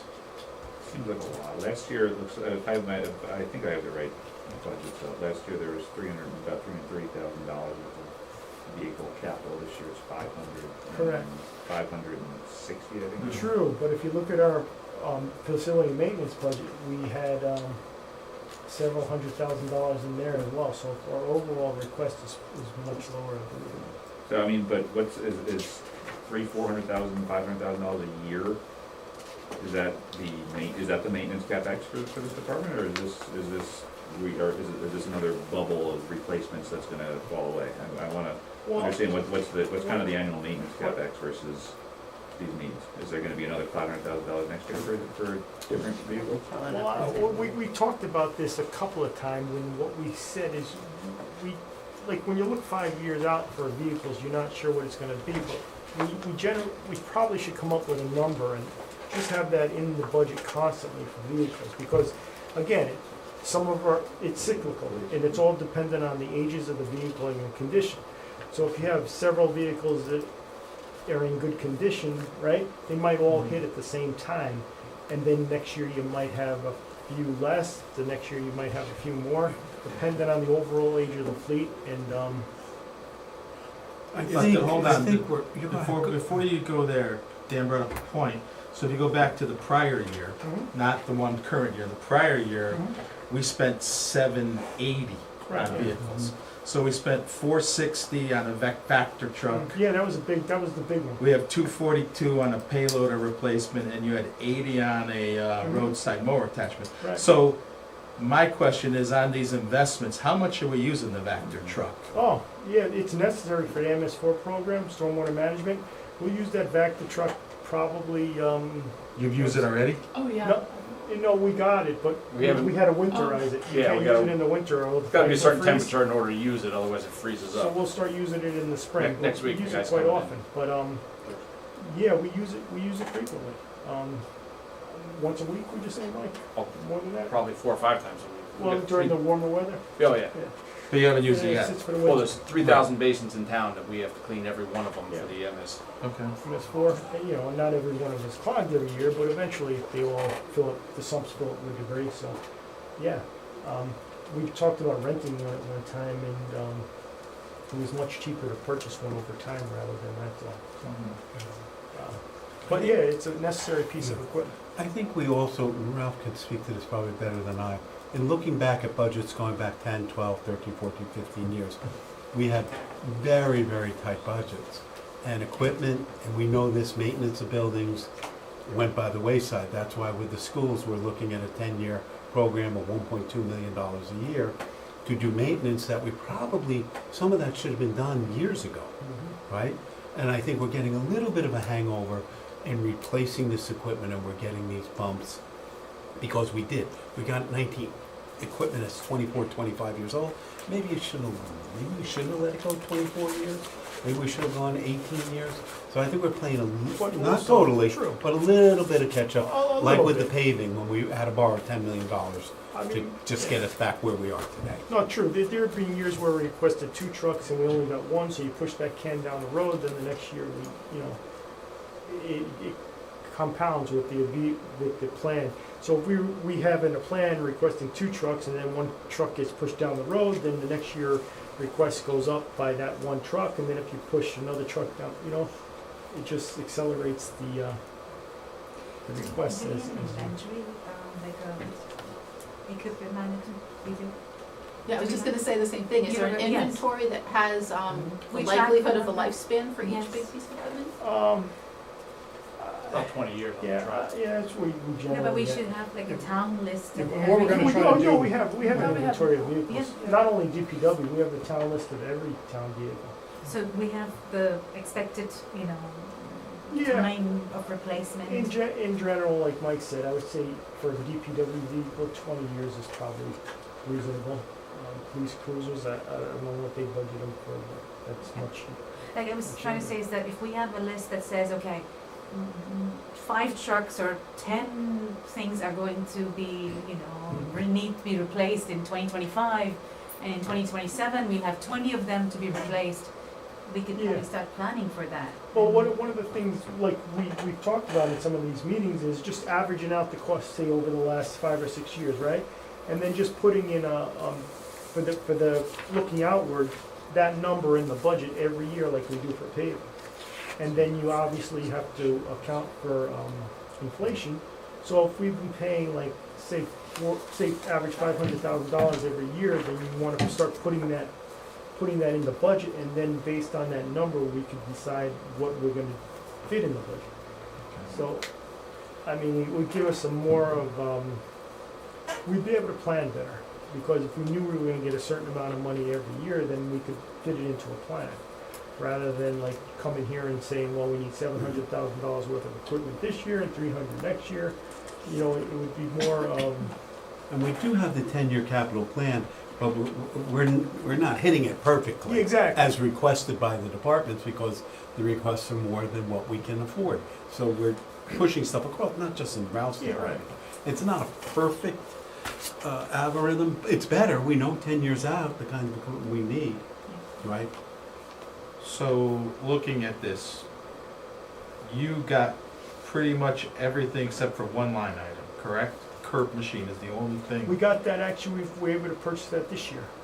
So out of the 6 requests in this budget, all of them went through. Well, again, we're not requesting a lot. If you look at my facility maintenance budget, I'm getting $0. That's highly unusual. Usually we get at least a couple $100,000 in that budget. So if you look at my total requests in regards, that's why we put, I think that's how all the vehicles got back in the budget. Yeah, look at my facility, I mean, some years we've gotten 500, 600,000 for facilities. This year we're getting $20,000. I mean, that's probably remarkably low. I mean, I can't remember a year where I requested less than probably $100,000, $200,000 for facility maintenance. Yeah. So, So, I mean, some years we've requested 400,000 or 500,000, 600,000 for facilities. so I think to Nahid's point, if there was, what vehicles are next year then? What do you know that's next year already? Because you must have a Yeah, I do. idea. I have an idea. I didn't bring it. I just printed out this year, but I It's on do the have screen. a 10-year plan. There you go. So, Oh, that's. So we're yeah, this is what I was 600,000 asking. and then, see, yeah, exactly. That's what I tried to do. So I know exactly what's No, going it in is, it's this right there. It's 600,000 Yeah, every but year. that's one No, line that that's says two DPW. TBD, that's Oh. not a plan. I mean, that's not a Yeah, detailed plan. well, I have a vehicle list. I mean, we could come up with a plan, but, I just put it in as a placeholder, but I have a complete vehicle list, and we can generate a plan, but I didn't wanna put false information down here. Scroll down you know a what I little. mean? What's under the bottom part of that? Because I see items in columns below this. Then we start going into facilities. Highway, yeah, facilities management. And then, because he not only does highways, but he does all the buildings. So then, after the vehicles, we go into buildings. And what I do is I put every building component there and try to put a price in a year. So what I did for the building is kind of what you're looking for. Vehicles, which could easily be done, I just didn't do it on here because I didn't want you to believe that next year we're gonna need such and such, and then all of a sudden the piece of equipment breaks down, then we change it. It wouldn't have been as accurate as my So, buildings. the average lifespan of every equipment kind of tells us that, and obviously there are breakdowns and there are things, fall apart, that's separate, but if we have an average lifespan, we know. Yeah. It would be an average, yes. And As we- for figuring out what's breaking down, that's not, I think, what we're looking at, because we all know you can buy a new car tomorrow and then something will go Yes, wrong, yes, we understand that. yes, yes. I think what Nahid's saying is, what do we know that's a known? Like, if we have a truck that's 16 years old and it only has 4 more years of life in, that replacement should go 4 years down the road. Am I asking the question Yeah, we properly? could develop that, yes. Yes. We It's could not the absolutely unknowns, develop because Yeah. tomorrow, like, we have to face the unknowns, Mhm. that we know we have to face. But what are the knowns, if you had to say, going down the road, instead of $600,000 placeholders, next year, do you have a vehicle that's 19 years old that you're gonna say is 20 years old now? And you, since you got all the asks for this year's budget, Mhm. and all the asks are in here that you got, that means we're not even carrying over anything from prior years, so we're clean right now. Yeah, and then next year, Mike, correct I me can if tell you I'm right now, wrong, we have 3 trucks that are over 22 years old, That are not part of this that are list. not even on here, And this is next next year, year's. we're requesting one so far, that was in next year's 3. So if you put all 6 or 7 of them together this year, we would know that there are 7 that are. Right. All right, that's, So I mean, Yeah. yeah, I could fill that, take that 600, make it 3, and put 3, 3, 3, and then I would have to figure out what the other 3 is, but it I could be would done. ask not to do the, like, personally, I would say per equipment. This truck, you know, I don't know the names of the trucks, but this Mhm. truck bought in this year, Mhm. average lifespan 20 years. Yeah, we could expand this, yeah. Yeah. Brian, does that go along with what you'd like to see? Yeah, it's basically what we did for the police vehicle, so that would be great. I don't know how many vehicles do you have? There's 100 town vehicles, we probably have a third of them maybe. So, okay, I mean, it's I mean, manageable. There's a little over 100 plated vehicles in town. So you got 30, 40-ish Yeah, maybe. I would say, Okay, yeah. all right, so it's manageable. Yeah, plated, yeah, That's exactly what we yeah, did. yeah. We could put that together. 35 vehicles, average, it just, again, now we're just. I'm just throwing out numbers now. Yeah, so- doing that. I am doing, so I'm just, so let's call All it 35 vehicles, various average, I mean, they're all, so $100,000 a vehicle? I don't know, much more Trucks are than that. 280. You're talking about backhoes, Yeah. back-to trucks, sweepers. Expensive I mean, stuff. sweepers like $500,000. 350. So I mean, there's a range, some of these are I mean, 40 grand as well, all, we so. have, we have 12 plow trucks, 12 or 14. We have 14 plow 14 plow trucks. trucks, $300,000 each. We have an excavator that's probably $500,000. Probably, 3 or 4. The back So I'm was trying to figure 400. out I mean, what the total the back inventory was is, what the total 400. depreciation is, and that's what you have to fund every year to keep it maintenance. Yeah, 100,000 was, it would be extremely low.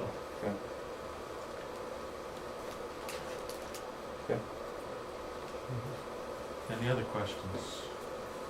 Anything else you wanna put before us? That's it.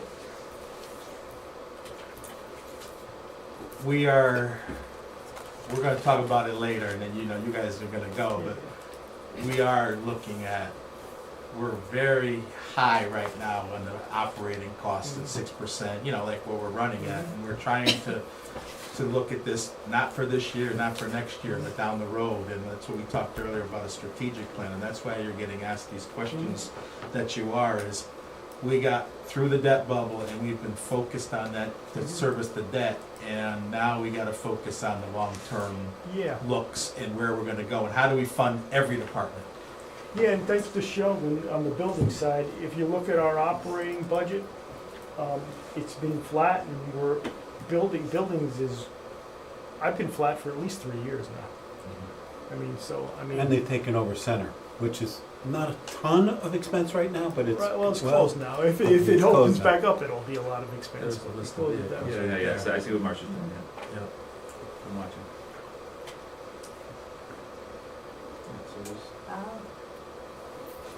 You have all the answers. You asked. If we do I'll vehicles, bet you it's not 300,000. and we skip the equipment and just do vehicles, Yeah. Well, you gotta average, include, that's. no, wait, you gotta include equipment, because that's our inventory. That's all included in my vehicle replacements, is our On equipment the as well. average price per, you don't want to put those in. Sure. Yeah, no, it's gonna bring the price down, don't. Yeah, you are gonna get. Not These are the ours.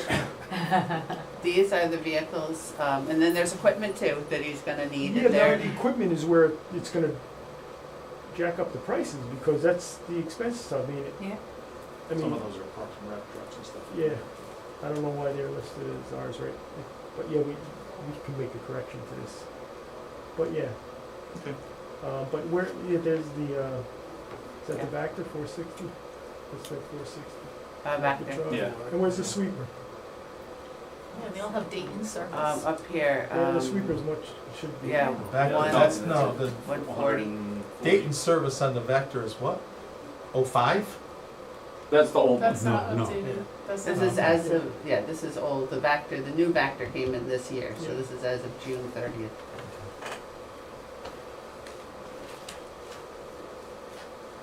And all of those dump trucks that say 280 now, they're 300 now to replace them. You sort by date for us, date of service.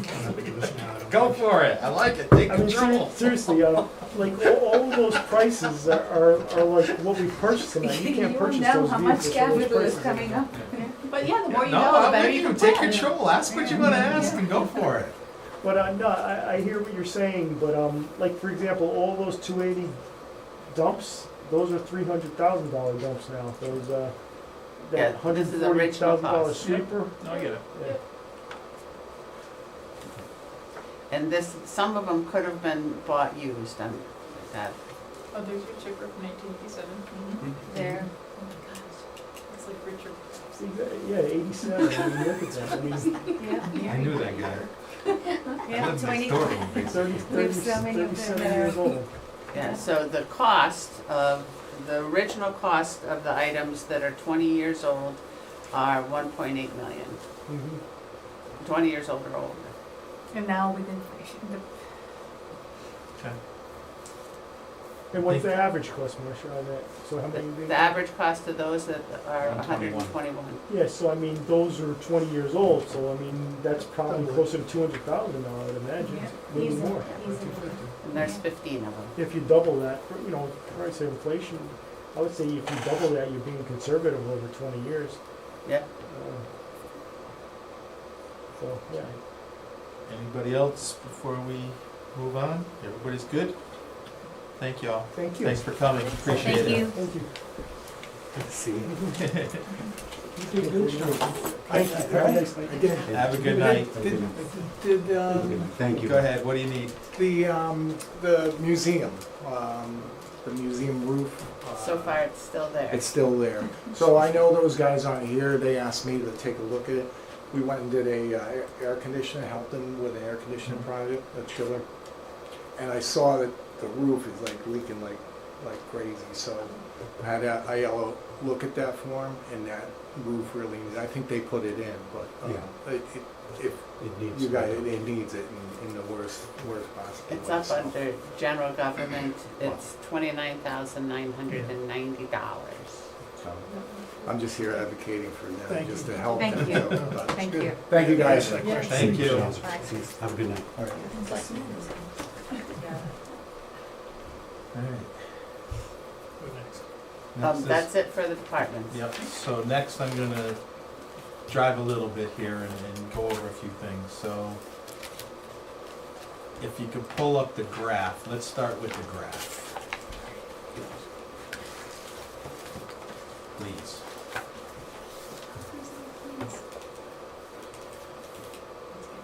You should have given me, they're gonna take one as they were leaving. I know. So, this is what we were talking about last night. Our concern, and Dan raised it as well, is we are getting very reliant on our extra revenue, our ARPA money, one-time revenues, and we're starting to bleed that into a little bit of operating, and we're starting to rely on this. That's gonna not be here. We're not gonna have our interest income that we've had, you know, these windfalls that we've had over these past couple of years. And so if you notice, over the past few years, the percentage, this is operating expenses, not the mill rate. So this is strictly the expenditure line, right? And you can see we're creeping up, and we, you know, the town crept down on the town side, we crept up, but we're over 4%. So if you look at that, that's alarming to the point of understanding, you know, the inflation aspect of this. It's still alarming when we talk about our 10-year spreadsheet that we had, because when we did the 10-year spreadsheet, we put in like a 3% forecast going forward. So if we're creeping up now over 4, the long-term effect of this, and we're utilizing this money to cover our expenses, even though our mill rate's gonna be down below 4 more than likely when we're done with this budget. We're still utilizing this free money, and then before we know it, this average of above 4 is gonna be above 5 if we don't start to manage the expense line.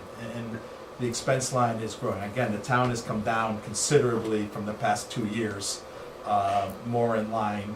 And the school crept up this year for various reasons, which we're gonna talk about as well. But this was just to show like what I've been saying here, and I know Dan, and Eileen has noticed it too for over the years, that the people that have been here long, is this has crept up on us a little bit, and we need to, that doesn't mean cut everybody off or cut the budget to hurt, like departments or everything. This is just for in the back of our heads thinking. So if you go the 10-year Yeah, but plan. I don't know, Go I ahead. mean, as I look at it, with the exception of this year, the school hasn't really crept up, right? The school's been pretty flat. Correct. Okay, now the town absolutely has kind of spiked here in the last couple of years, starting to get down more in range. If that trend continues, we're okay. I don't know how much of that is because we did hit a pretty high inflationary environment and that's floating through, but if the town doesn't get back in line, then I'm in sync with you on town. I mean, we can't let the school get out of control, but it's been pretty good for 5 years. So Yes. last year, the town was, and I can't remember the year before, last year the town was pretty even, that half of it was status quo, as we call it, and so it was a 6% increase or something. 3% was status quo and 3% was new ads. I just remember that graph from Like last year. one-time new ads? Things like the first half of the SROs, a new first half of a police officer, the health department, we changed it to 2 full-time people. And that's your point on that, is valid, that's where we're getting All I'm saying is, it was a talking point. It's not necessarily a danger point, what I'm saying. These are talking points for us to be considerate of as we're adding in positions. Now, we all saw needs. I'm not saying that, but we can't let a bunch of, things stack on top of each other and get away from us. The revenue's growing, and Steve did give me an update that coming 2 years, we're gonna add like 140 million to the grand list. And then after 2 years, we're gonna add 160 million to the grand list, which is gonna equate to an extra $2.5 million per year in tax revenue. So that's based on the new Everything growth. works. It's gonna, It's very right, soft. it's estimates, this is estimates. Estimates. So again, that's gonna come along, but I think, and Dan and I and a few of us have talked about, even though the revenue growth, we can't let the expenditure growth outgain the revenue growth, right? We have to be very careful on trying to maintain that. And again, I think all of ours and the 4 people members that are still here from the board, we've never tried to suffocate departments with budget cuts, but we just gotta be aware of the add-ons and going forward. And there was just a discussion point Yeah. for Well, I think tonight. you guys have been incredibly cognizant of what a change to this year will look like 3 and 4 years down the road, right? It's like when you hire an employee and you say, okay, I'm gonna pay him $100,000 a year. Well, how many millions is that over the life of the employee's employment? It's a lot of money, and a lot of that doesn't go away. So you wanna be cognizant of that. And I think this board has done a good job in doing that. I really do. And that's what we're trying to stay on top of. I guess was to go through it and talking points. So this was our 10-year plan, and again, you can see we used 3% as part of the going forward on this. And This was not the original 10-year plan, this is right, the latest. Is that the thing that's in the book somewhere? Yes, and it's been updated, it's in the last page of the revenues. But it's up to date in the book? No, the book is from whenever I gave you the book. You just got this in the email Okay. today. Thank you. Okay. It's just been updated for the Board of Selectmen's budget. so then walk us through some of the highlights of this, Marcia, please. So what this does is, this was the 2024 budget, This column is what the Board of Selectmen submitted for the 2025 budget. So you can see the increases here. That, and then we pick these increases. What would be normal? Would 3% be normal? I think at one time I had 3.5. a 3.5 here. We have payroll that seems to, that would move similarly. We have health insurance because that's a big outlier, so that's by itself. We have other benefits because so far they've been pretty good, not as bad as health insurance, but, and then the other costs, the vendors and things for operating, and we do the, up at the top, we do it for the town, we do it for the Board of Ed, and then we have capital, that we try to keep increasing capital every year. What the cash spend on capital, we try to keep increasing. That's what we talked about back when we did the original model for the school.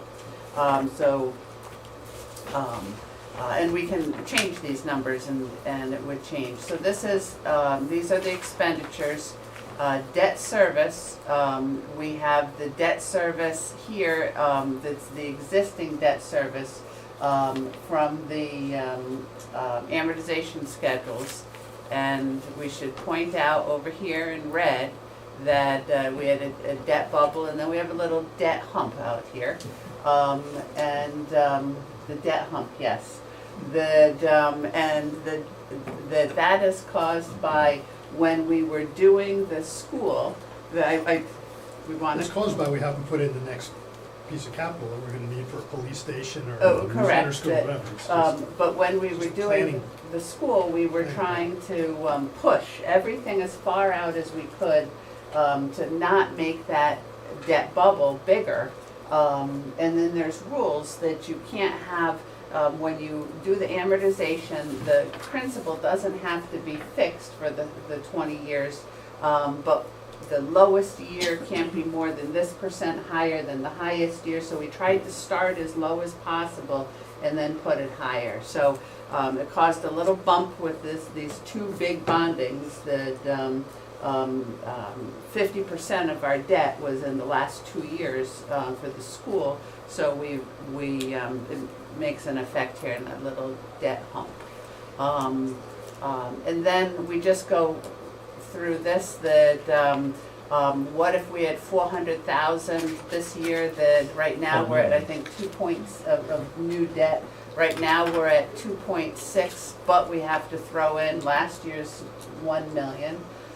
So maybe it's 3.6, but it's not gonna make a huge difference here. And if we were to push those payments off a little bit, so that's just a calculation. If this is the average amount that we're gonna bond every year, it's in here at a 3.6 rate, and then I just give you the comparison that every month I get a report from the bonding agency that financial advisor, thank you. And so when I look at that in January of 2024, 20-year bonds over 20-year bonds with a AAA rating, we're at 3.27% in Connecticut. So those are the expenditures that we would have to cover. We have the revenues, what we think they would do, and as far as increasing, and we don't think they're going to increase much other than taxes, that they're usually relatively flat. So that offsets it. That in the green, we have what we call pockets of money that we've set aside to cover the debt bubble. And these are just, it's not a plan, it's just me putting the numbers in to try to keep the mill rate under 4%. And so this year, we know that we're gonna use that ARPA money. Then next year, we have to use the premium, the fund balance from the premium on that bond. And then to keep it under 4%, we would need the next set of money, which would be the available fund balance and the capital non-recurring. That, and then what do we have next? Well, we have the general fund, and here we just kind of pushed that out in these buckets here, again, just to keep it under 4%, and how that would look. At one point last year, when we had the budget so, increasing so high, as your graph shows, that we had another category here is yet to be earned fund balance, to try to keep it lower. But, so we're in a little better shape here. But all of this is variable, that it put in as a 1% growth, that year over year. Maybe we should put a different number in here. We only got 0.78 this year. We only got 0.78. 0.78. We got a big number coming in next year. Yeah, but I think the moral of the story is we've used 3% as the, right, use 3%, right? 3% for salaries and other benefits. What's the overall? Other costs What's are. the total percent for the town then? Oh my goodness, so I could do down here, if I only had a subtotal, Just do it for the town. just for the town, Yeah. I agree. Because what you showed at the bottom is we're eating into funds faster than we want to, I think, most people say, right? So, and I just want to know what the spend is that's causing that to happen. I think we're all. Because if it's under 4, then we have a big problem. That's If the it's 6, moral then we of this gotta- story. yeah, The let's moral see. of this story is exactly Right, that. so there it is, 4. 4.18 on operating at the See, town. that's what I'm trying to get at is, 4.1. if we get above that, we are above 4 without, again, best estimates. This is not, and still, but just trying to say is, once we get above that 4% threshold, we are now gonna be presenting budgets over 4%, and that's without any variations. And that's us on 4 and the school on what? 5.8.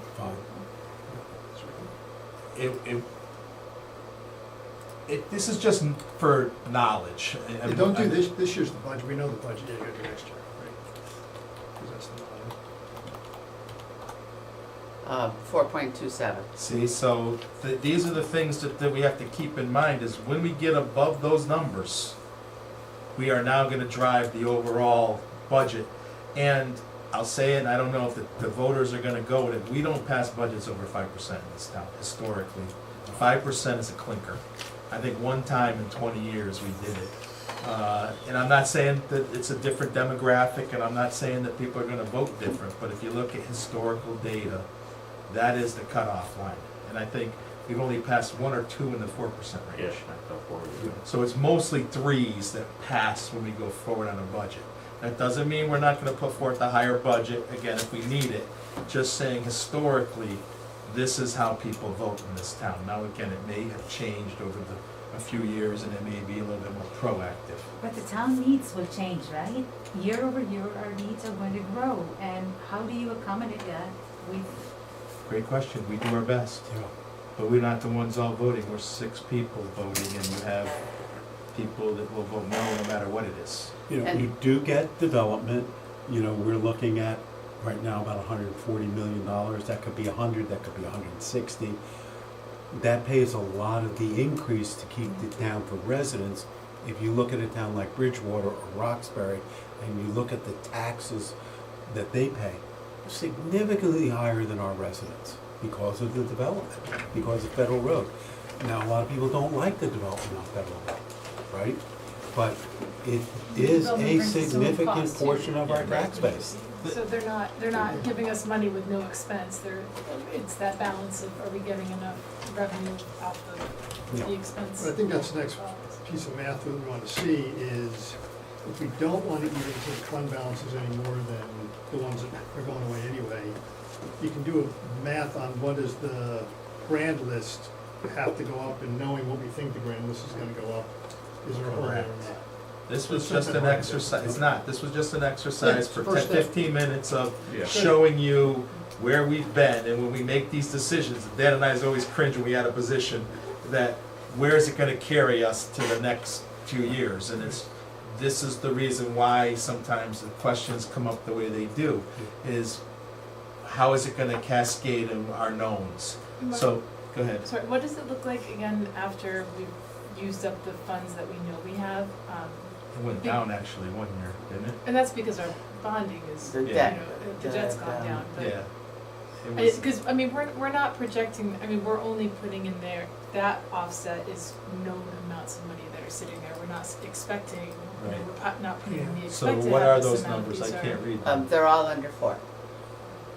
Okay, but you need a lot of extra revenue as you get down the line there. So this is without any extra revenue, but it's not any growth either. Yeah, exactly. Right. None of these other projects not- that we know we have Well, coming it up. has spend, It has Has spend spend growth, doesn't have not- capital growth, it doesn't have Spend capital growth growth, but it 3%. doesn't have new positions. Doesn't have Yeah. any investments, doesn't have Correct. investment growth. doesn't have any Investments, investments. yeah. Well, So that's look.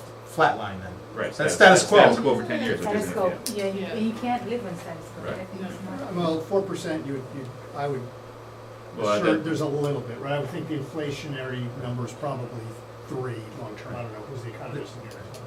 So there's a squeaky bit of growth. All this was is an exercise to say, hey, what we add in now, we gotta be able to carry as well as meet other things, okay. You know, we've been insulated from the inflation expense because 70% of our salaries are capped through the unions for increases. Those are coming up in the next 18 to 24 months for renegotiation, right? So we've insulated ourselves from the 10%, the 9.8, and the 6.1 this year, but that's gonna be a lagging effect Right. when those contracts come up. All right, Marcia, do you have what we asked for homework, the budget naturalized? Oh, yes. She's like, shoot, I forgot something. You should have seen her expression. I know. I was like, She when I always asked has my kids if everything. they have homework and it's like 9 o'clock at night. Oh, I forgot about this. Do we have a poster board? Mom? Glenn never. We compared notes to make sure we had it all. We compared notes this morning on exactly what was asked for. So what you asked me to do is revenue, I put it in your column, 20,000 more in revenue, that it was 70,000 this year for that tax money, and I put it at 68 next year, so that's a $20,000 increase. That was the only change, other than the taxes that change itself. The expenditures, health insurance is up here at 79, and we'll find out a little bit more about that at the end of the week on dental. And then I added back, Steve's cuts, or, yep. Just for now, yeah. I'm just trying to get a better view here. People like to see page numbers. So for the Board of Ed, that I took their 575 and then subtracted out the 473 that they know about, so that their new number was 53,151. so that's their perfect budget, Dan. Okay. Which was a 53 5 million. point, At the moment, at the Right, moment. yeah. This is their ask. the current ask. This is This is current their ask. current, this isn't Exactly. Steve's thing, this is the Board of Ed's current ask, Yes. $1 million. And it's Or not 5.50. it's not 5.8% anymore. No, it's 5.49. That's what I wanted to see, yes, this is, Well, it depends on what you're looking, 5.8 is the expenditures, but then they have offsetting revenue, so the bottom line is 5.49. right. So right now, that's the number we're at with 0 adjustments to anything. That's just the naturalization, the Board of Selectmen's budget and the Board of Ed's budget with the numbers that we know. This is, so their ask is, what the overall is what, for the whole town, everything, the budget? The tax rate, No, the overall, expenditure. education, everybody, what's the Expenditure. overall? The expenditure increase, 6.3 That's with the new That's numbers? with the adjusted. with the new Board of numbers. Ed. total No, expenditures. yeah, Yeah, okay, yeah, yeah, all right. 53.51. Yeah, I'm sorry, Yeah. yes. What's the total mill rate right now? There you The total mill rate is 3.87, because we didn't change it much, I agree, I just wanna look at, this is naturalized now, this is, everybody's asks are all in here. And we're at 3.87. All right. everybody's asks that we're considering. There were asks that are not. Understood. Yeah, but that's the number I wanted to see where we're going.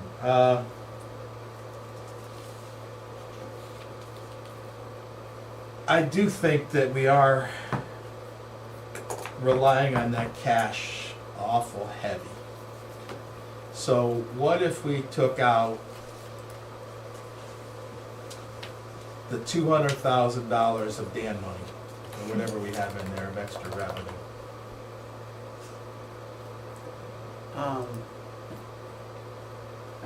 4.17.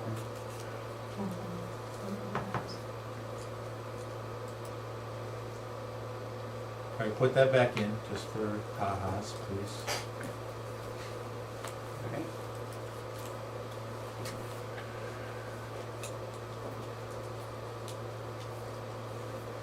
And what if we took out $1 million of the, it's gonna be 2%, or 1.7? Yeah, if you took out $1 million of the ARP, not the ARP, but we can't do that, what's the other one? Yeah, I just, Just to see that you're on. yeah, I just wanna see how, I know what the answer is, I mean, you know where we at. 5.21.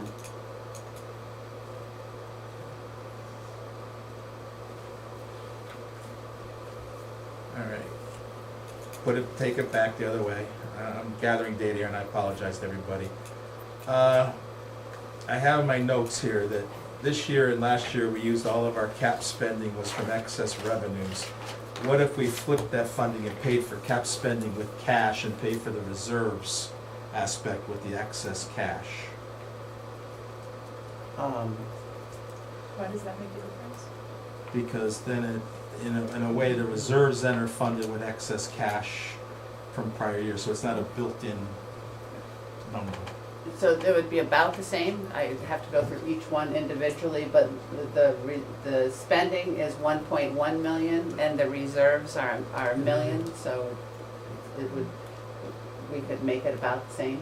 The amounts are the same, just the source would change, the cash source. Correct, and that's what, I guess my fears are, we're, even though we have to fund the reserves, my fears are we're really starting to live off this extra cash. We're starting to get accustomed to it. Used to it, yeah. And we have to wean off of it somehow. I don't have answers. I'm looking at, I'm willing to accept the answers. Well, you don't, I mean, again, this is all, ledger stuff. It's not, doesn't have an actual impact whether you apply the cash to this or the cash to Agreed. that. But I'm but trying it's to make it's it mental. mentally. So mentally, I actually disagree with you. Mentally, the reserves are every year, and they should be funded not out of one-time cash. They should be funded Okay. in your head out of annual requirements, and it's the one-time things that get funded out of one-time cash. The reserves are not one-time. I'm willing to. Yeah. I'm willing to accept everything Yeah. for everybody here. The opinions. My thing is, Good, but- I'm just nervous that we're going to come out of this. And ARPA money's going to be gone. Everything's going to be gone, and we're going to be like, all right, what do we do now? And now we're going to be. And again, I'll go back to the voters. We're going to come to a point where this cash has gone away. We've reduced the mill rate. We've handled the debt. We're down under the 4s or around the 4s.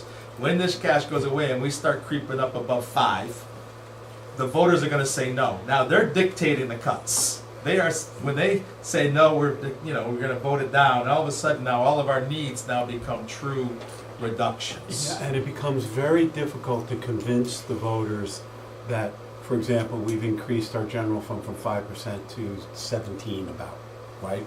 That allows us to borrow money at incredibly low rates relative to other towns.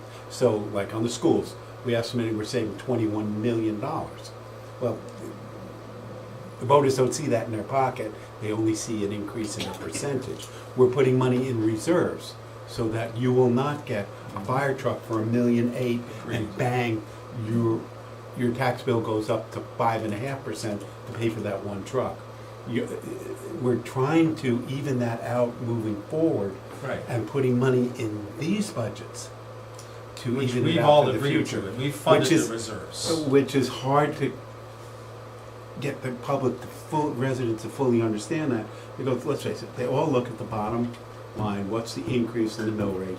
That's what I really care about. It's hard to get people to understand what drives those things and how we're trying to protect those tax increases in the future from becoming massive. We've seen towns, Glenn, you mentioned a couple, they used all their ARPA money, they just kept their budgets at 1% or whatever, and now they're facing 7-8% New Fairfield. Correct. It's getting whacked.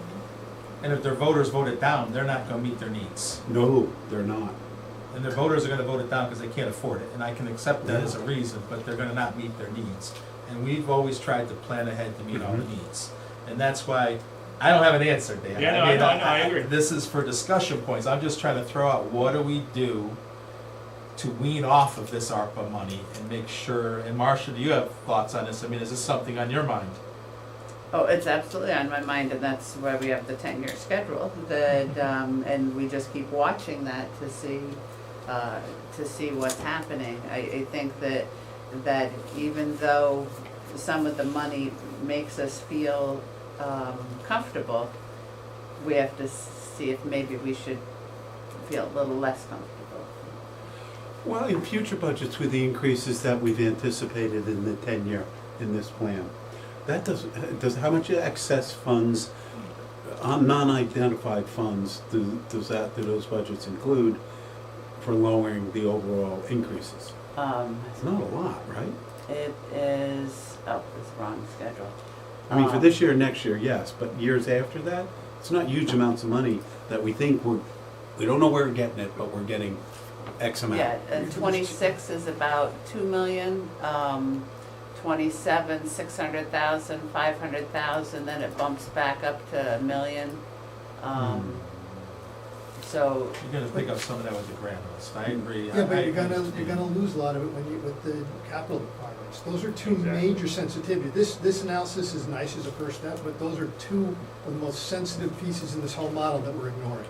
Agreed. So you can't answer the question, is my But that's what we're talking about.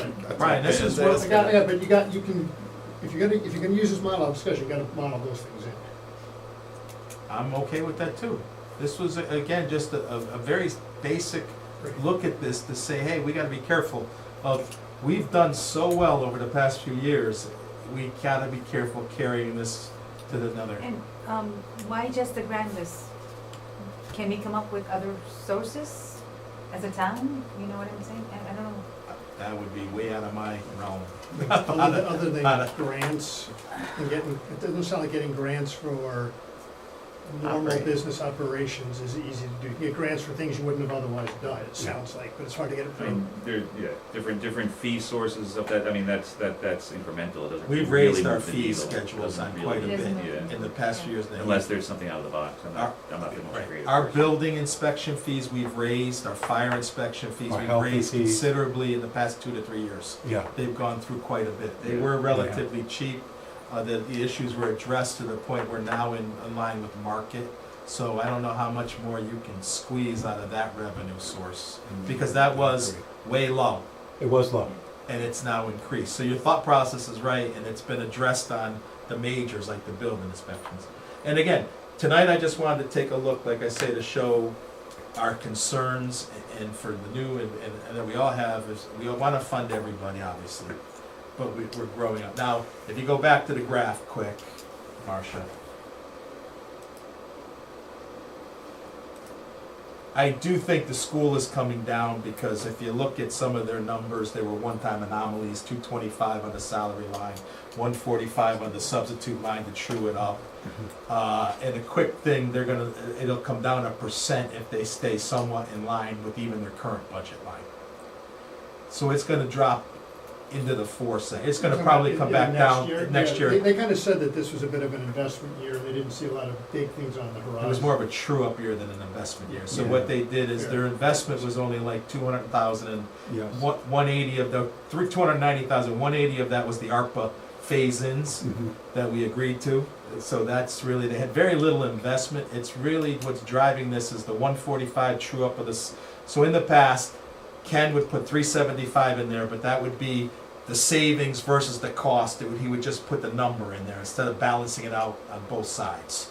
So you're gonna see that was a one-time so I think you're gonna see that come down next year. without any change in their asks. All else being the same. Right. When is the next salary negotiation? I have to give you probably, I think it's 18 months. We're gonna start next year. So it'll affect the 25-26 budget or the one after that? No, That's good. it'll That's affect the good. 25-26 if we get, it will affect the 25-26 because even if the negotiations drag out, they go back to the date of the old contract, expiration. So I think we belittled this enough. Yeah, now. well, I mean,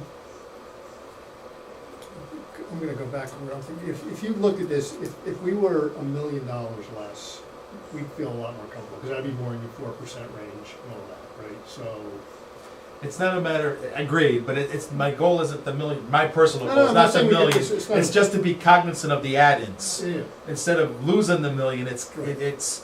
more cognizant of the add-ins that we're gonna keep carrying. Because every time someone comes with a position or a need and we say, okay, we see it, that just adds on to that carry. You know, and it's just a matter of being aware of it. yeah. It's you get a lot of one-offs and we add in, like we added tonight, like we say, we don't normally add in one-off on the salaries. These are the things, as little as they seem, they creep up on us. And we just gotta be aware of that creep. And we are consciously, and have been for the last 8 years, trying to spend more cash for capital. Move that up every year. Right. And that gets painful too. They'll reach a point, I think we will reach a point, where we will have enough cash in the budget every year to do the big backhoes and things that we don't worry about. And then we only borrow for things over 300,000 or 500,000, right? Get off of that wagon. But that's also an expense that you add to every year into the budget. We're increasing it every year. Not this year. Not this year. Not this year. Not this year. This year, I'm uncomfortable with if we're talking about concerns. Yeah, we're talking, that's what I wanna get out now, so we Yeah. have the So time to on the- address on it. the- On the capital page, you know, the source of funding is skewing right back towards annual bonding. And bonding $3 and $4 and $5 million a year is gonna mean we can't do with a police station or library. That was the problem with the school.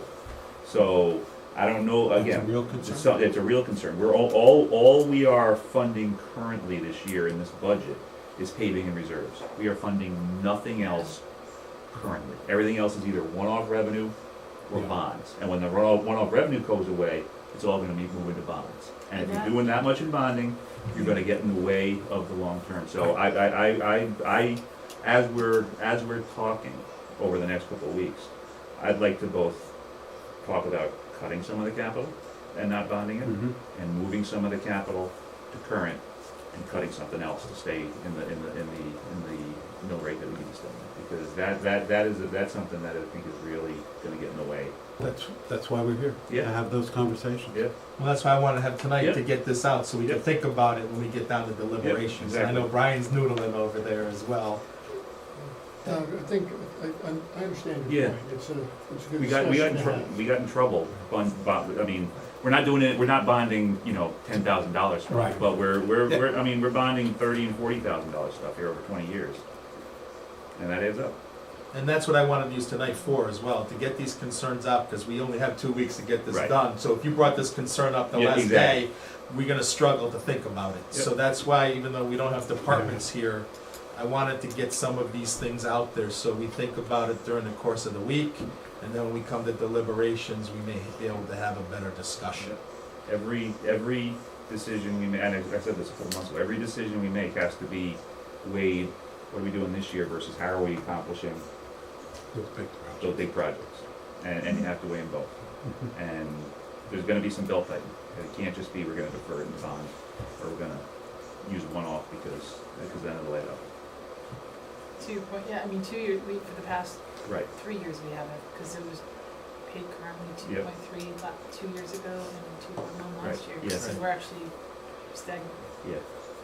The thing that I was looking at it differently, which made me feel better, Yeah. but now I don't. That's why I'm here, Brian. The year-end revenue, the 1.1, Yeah. this current year, we're spending what, 2.2 or 2.5? So we've cut the reliance on in-year revenue in half Yes. plus. So I was feeling good. That makes sense. We've moved the right direction. Mhm. Your point is, we're not funding anything, Right. which is a very valid point, so maybe we didn't move fast enough. Okay. I don't call him Daniel Downer for nothing. But that's important. I like the bends. It's just so we have discussions, because again, I think we've all worked hard to get it where it is, and we wanna go out. And a lot of us, this is it. Do one more budget after this one and it's over. So, I think we wanna get it right going forward. The other thing, I don't know if this is on Go ahead, on your throw it list, out. we've talked about it maybe offline a little bit, but I do think in the Board of Ed budget, there's more money than is needed for the things they want to do. So I'm not saying there's needs to be cuts to curriculum or anything like that, it's just some of the estimates of what it'll cost them to do is too high. Or there's contingency, whatever you want to call it, right? So that is a reasonable amount of money, so that'll have to be discussed. It will be discussed, and that was why we got the exercise tonight, to see where the normalization is. What number is the normalization, and that's what we showed tonight, right? So really, they're not that far off from their They've got- perfect Yeah, budget, they've got and to they're find still, 100,000 to close Steve's. well, we challenge. took it out, so that number we saw tonight was their Right. perfect budget, right? So if you were to take Steve's 575, it's only $100,000 differential, but now if you're talking electricity adjustments, that we only took out 47, which was a number going from 11 cents down to 8.5, so it was just an adjustment. And the kilowatt hour calculation might also make an adjustment to that. Even another 100,000 coming out of that may be a perfect budget. And Still. there's other areas as well. I'm just saying where we're at right now, and that's a discussion we'll have when the Board of Ed comes Yep. as well. Tomorrow. Tomorrow night, we'll have that, and we'll go through some of that. I mean, some of the things that we can talk about with the Board of Ed, even prepping, because we're doing general budget, and it's still a little early, is do we give them a number on the electricity, say take 60,000? We can't tell them line item cuts. We can say we're gonna reduce the budget by 60 more thousand, but we'll backstop the electricity if it goes over six, whatever the number is. 67. Right, whatever the number is, we'll backstop it. And Dan, I don't know what you're. I'm listening. And the same thing with the teacher turnover. I think there's stuff in there that we figure out, maybe we give a number, but we backstop it and reduce it. So I have a question. Go ahead. The substitute and the teacher turnover, they're two separate, and we've talked about it.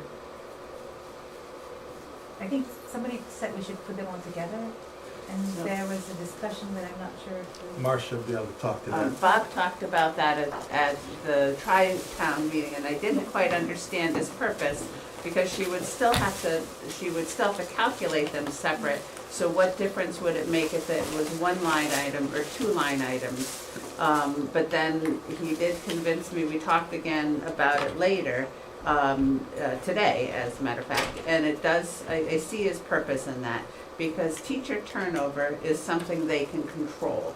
That they could hire this teacher or this teacher and control teacher turnover, whereas leaves and vacancies, they're not controlling if someone gets pregnant or if someone gets sick or something like that, so they can't control that one.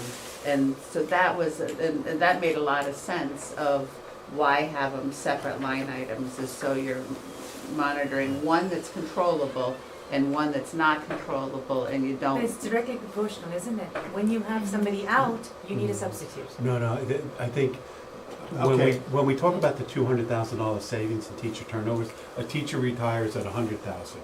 They then have the option of hiring a new teacher at somewhere between 60 and 100. If they hire somebody In at some 60, we cases, say they've hired They have- above the they have 100, room. and that's on what's leaves causing and some problems. absences, Okay. people are just going out. So historically, there were a couple of years where there was about a $400,000 savings in that line Yeah. item. And it was because you have a bunch of people retired, there was a group that retired, Yes. and they were able to hire in some new young teachers that were on a lower step level.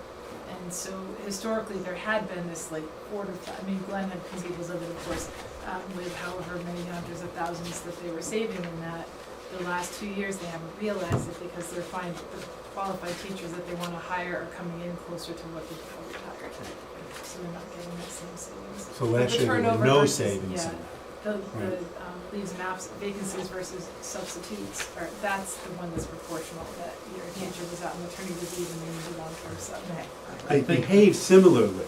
So if someone leaves and they're making $100,000, we hire a substitute to come in. It's typically at a lower salary. So they behave similarly, but they do have some control over hiring new teachers. When somebody leaves, they have no control control. over that. But it's still a save for them. I in think the most big cases. savings comes in the long-term substitutes. Yeah. So if someone's out for 2 to 3 months, we're not paying that long-term substitute the salary that teacher's making. So I think that's where they would pick up their bigger adjustments in history. Like the substitutes, the daily ones, it's not as much. But on the long-term, they're not paying the long-term sub $110,000. They're paying, a lot less on the ratio, and I think that's where they picked it up. But that's where, again, if you look at it from a risk factor, when we first started this program 4 years ago, we told them we'd take all the risk on the special ed side, and they had to take a risk on the salary side, on their side a little bit, and for that a turnover adjustment, because they could control that number. And now it's sort of turned the other way, where only risk out there is the special ed, and that's on us. That there's no sharing of that risk truly in the process. Because they put back the 145 on the substitute line, they trued that up. Right. They trued up the salary line with 225,000. So they got 400,000 built back into that budget with no risk.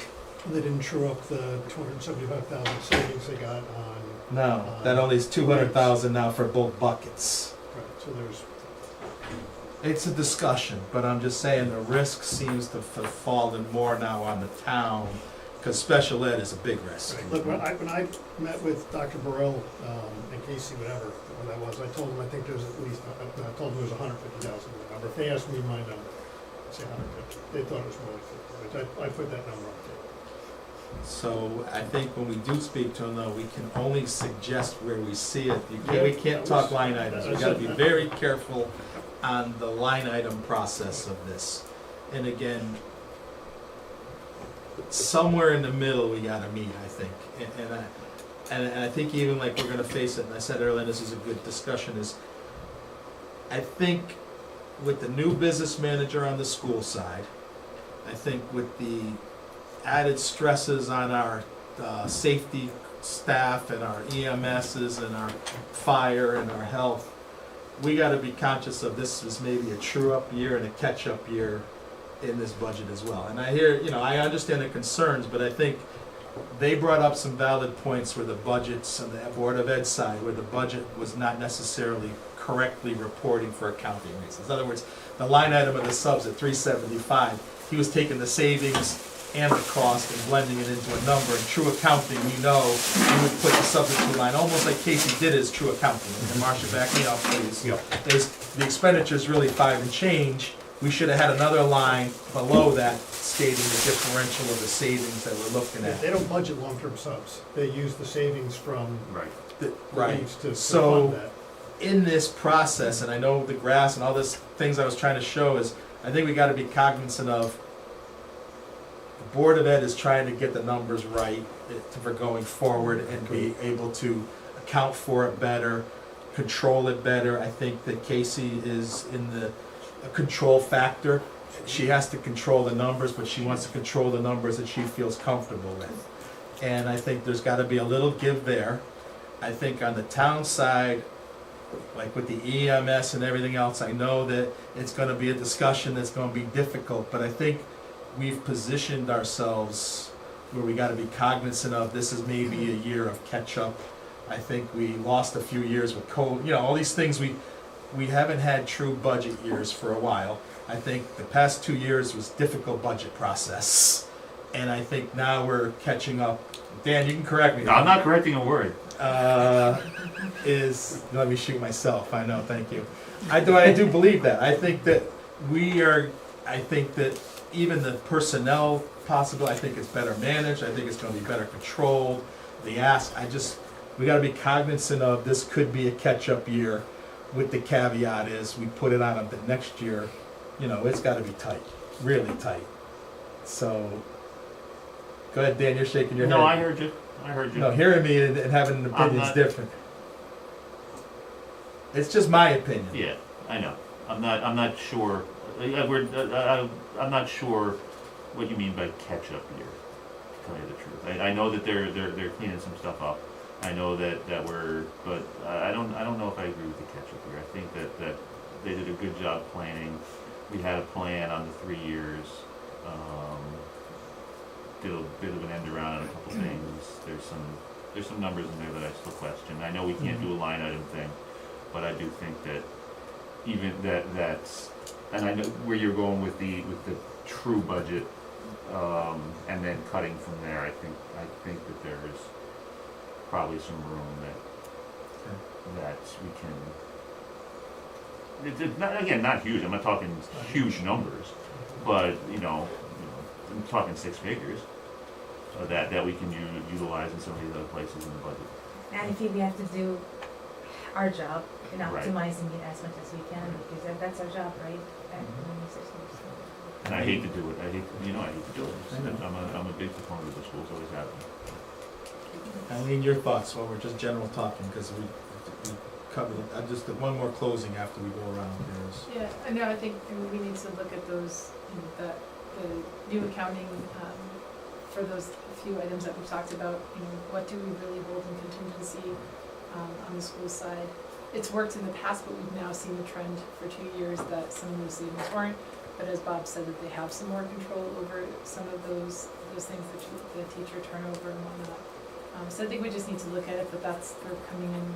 Tomorrow, but this is, I think, a good conversation to have before. Yeah, So we're sort of all understanding So we can have that each other. conversation with them and kind of walk through it and just see where we land with it. Mary? But I mean, they were in alignment with, with the ARPA, phasing of ARPA things, none of that was news. I mean, that was what we've been talking about and planning about, and so, yeah, I'm okay for that. I think the capital, just what Dan said earlier, there's room on the capital stuff too. Yeah. There's tweaks that. Mary, your thoughts? Yeah, I think the biggest thing that struck a chord with me today is what Dan said about capital. And yeah, I was like, oh yeah, we have to plan. If we want to slot in a library and a police department and everything, we have to be super careful and get that planning down. Brian, I think that's something you noodle on because you were involved in the capital committee. Yeah, well, that's why I was pushing that we need this Yeah. inventory thing, because if we had that from everyone, we can build. I mean, I have to go through the worksheets that go with the capital stuff, and I know that's what you guys did, but, just because a vehicle is old doesn't necessarily mean it needs to be replaced, but if there are repeated problems and it's preventing work from being done that needs to be done, We were then. merciless. The capital committee was merciless. So they came in with 12 million and left with 6 or something, right? I mean, it was, and of that, 2.5 is school roofs and $1.5 million is paving. There's nothing, there's not a lot to cut. I'm not saying there's nothing. But like There's the, not yeah, a the lot. How do we bonded, fund it? there's a lot of stuff in the bonded column for the schools that really, I If would we had- think would be paid currently, because it's under, up that threshold amount. And I know that the reason was for using the reserve, the year-end revenue and that. No, that's a single project. We weren't trying to play games. Marcia, your thoughts? I think it's important to remember that, that when we talk about these leaves and vacancies, we have that same number in our police budget. We call it a negative contingency, and generally it's made up of leaves and vacancies. And that's our biggest department. It's a $3 million budget, and we have 100,000 in there. So theirs is a $30 million budget. Should they be more proportional? But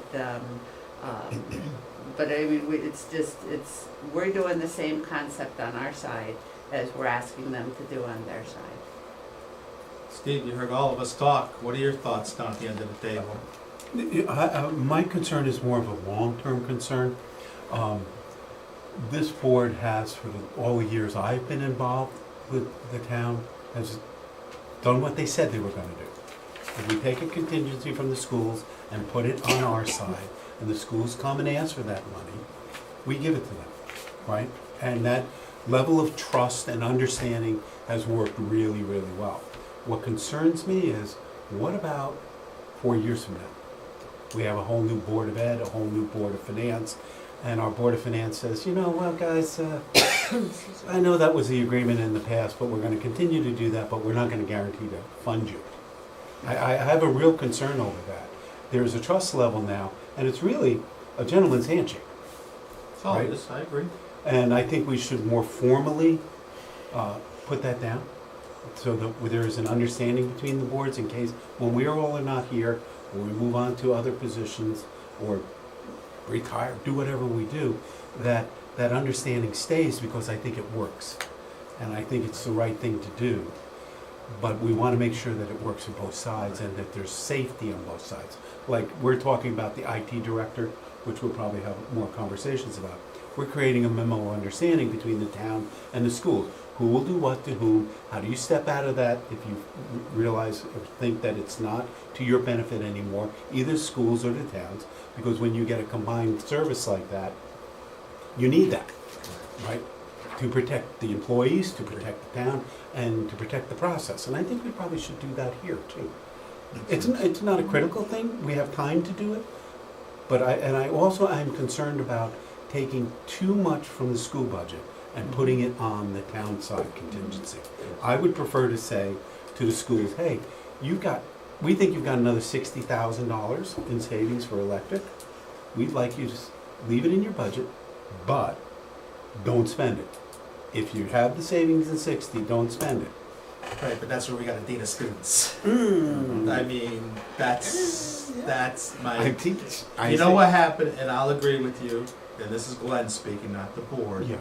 Is we had that trust factor in place, we had that MOU, but they changed the dynamics with these add-ins this year. The dynamics changed, the balance of the risks had changed, where now it's a one-sided risk and we're holding the ball. And the I see only your way to point. get on that is they accept some of the risk, or we say, you know what, we'll give back Steve's money, like I said, but you handle it all. You get the special ed, you get everything, you get the whole ball of wax. We had a great understanding, but the dynamics changed. They added in $500,000 back into expenditure line. I think there's a difference between a real risk, unknown risk, like special ed, where it's, you don't know how many students you're gonna have. I agree. Correct. The electricity is, and it's, no disrespect, but it's bad math. Fix the math, it's $67,000 lower. I have no desire to give a budget higher by $67 for doing bad math, because then I can take the budget up by $1 million by doing just more bad math. There's much difference. Fair point. And Fair point. and what you're saying is when it's on that side, it don't come back. Not necessarily. I mean, they No, have given it back. legally it doesn't. Once we fund them, it's. We have gotten it back in years. I mean, a Yeah. couple years, 3 years ago, we got back at 90,000, and we Yeah. got back 40,000 one year as well. It's pretty rare.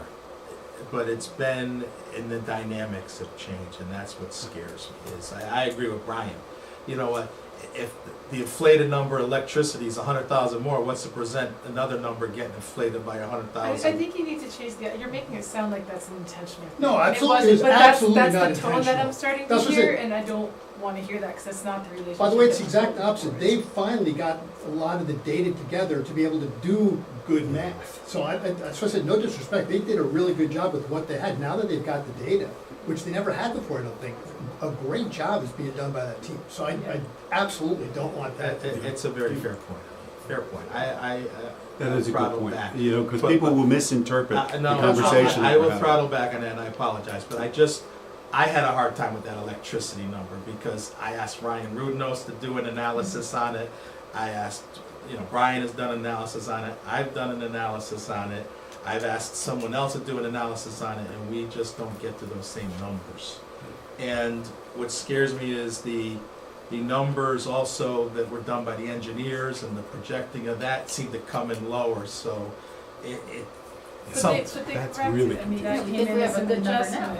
right? no, we haven't adjusted the kilowatt, all we did is adjust the pricing Right. right now. I think that she's working It's on that. not, it's Yeah. not a I mean, kilowatt we problem. haven't signed off, we haven't met with them, so. We'll do that tomorrow. It's not a kilowatt problem, it's a delivery cost problem. Well, that's unpredictable though. I It think. is, it's not gonna go 25% year to year, which is what's in the current budget. But she did take your It's good, things yeah, under she- advisement, and I believe that she's coming in with a new schedule. Yeah, so let's see what tomorrow Yeah, brings. yeah, we gotta let them do their job. Yeah, And I think it's okay for us to point out, like, hey, we can you Fair look at enough, this I again? mean, fair enough, So, absolutely, you're right, I'm wrong, I accept it, I it's was not a wrong. blaming thing, I just wanna make sure that No, everyone's. no, no, I take full responsibility. All right, to close this out, on the departments we saw tonight, so we can start checking off things, is everybody comfortable with what we were presented tonight? There's no questions going back to these three departments that we The heard capital. tonight? Capital. I'm talking operating, I Fine, apologize. fine, On the yeah. operating side, we're good. So when we go through it, and I don't know if you're aware of the process, we generally go through each department on the last few nights, and we check them off, but if we can check off departments on the operating side now, Yeah. it'll do less in our deliberations. So I mean, all those departments were very limited on the increases. The Board of Selectmen went through them thoroughly. There's no real clunkers. The way Marcia has scheduled it, they came in with their extra above budget asks. So the budgets were all in line. We saw their extra budget requests, which we all pretty much agreed with. So are we fairly confident that we are good with the land use, Human services. human services, as And public works, the operating side. Yeah, this is like minute, but if we encourage them to get the staffing done earlier for that position in the land, And building Right. department. I don't know if the money they put in assumed that the person would start right on No, good, July good 1st or point, something later. thank you So for there might be a little remembering. bit more that you have to put in there. If they get But we sort of agreed to that in a way that if Yeah. he comes back with a good It number, might be another 1,000, 2,000. Yeah, It's not right. a big number. Steve's gonna come back with that offline. But as a general rule, other than the things were good. Yes. Parks and Rec, we had last night, we were good with their process as well. Yes. So again, I just wanna go through that these, it'll save us time, that we're comfortable. The only, and Brian, well, we have two homework assignments that we're gonna work on. You have one, Steve, as the part-time to whatever the land To use Bill. needs.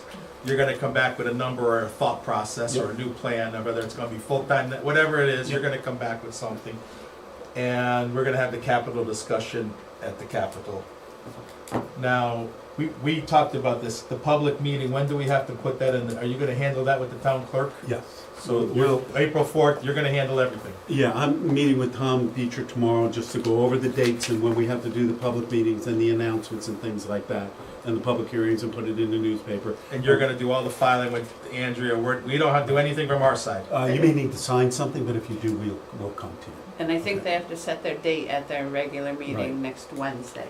Of April That's April 4th, 4th or whatever we're 3rd, meeting. whatever. So that's what I want, but you're gonna set, we're gonna have it in our agenda, so Yeah, we will All cover right. it. Public hearing. the public Public hearing. hearing's April 3rd? Just the Wednesday, April 3rd. Okay. Yeah. So, but you're gonna handle all the town clerk stuff and all of that? Yeah. All we have to do is make the motion Yeah. at our next board, which is next Yes. week. Next We have to week. make our Wednesday, the motion. 13th. Yeah, and then we get it all completed, get it set, put the dates, everything, because you have to have a hearing, we have to have a town meeting, we have to have the special hearing for the capital to move it with the 45 days. That's what sets all these dates.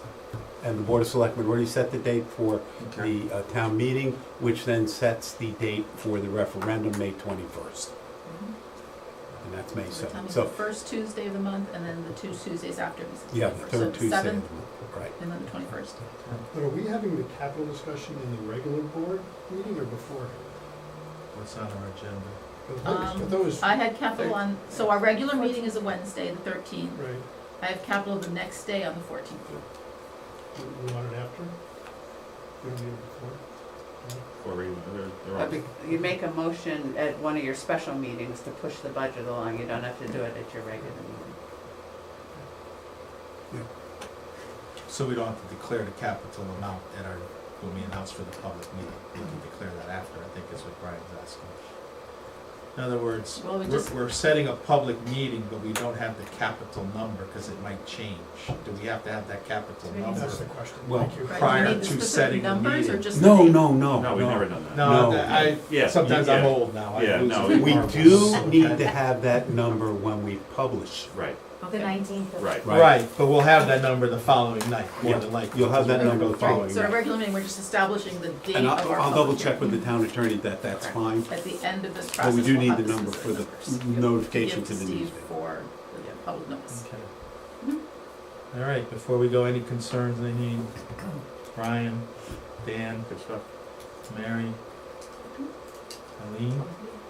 Thank you for speaking up too, appreciate it. I could have kicked you with it. Eileen, I was wrong, I'll say it now okay. for 10 times, and I appreciate that. And All right, go ahead. Tomorrow we have fire marshal, library, police, board of ed.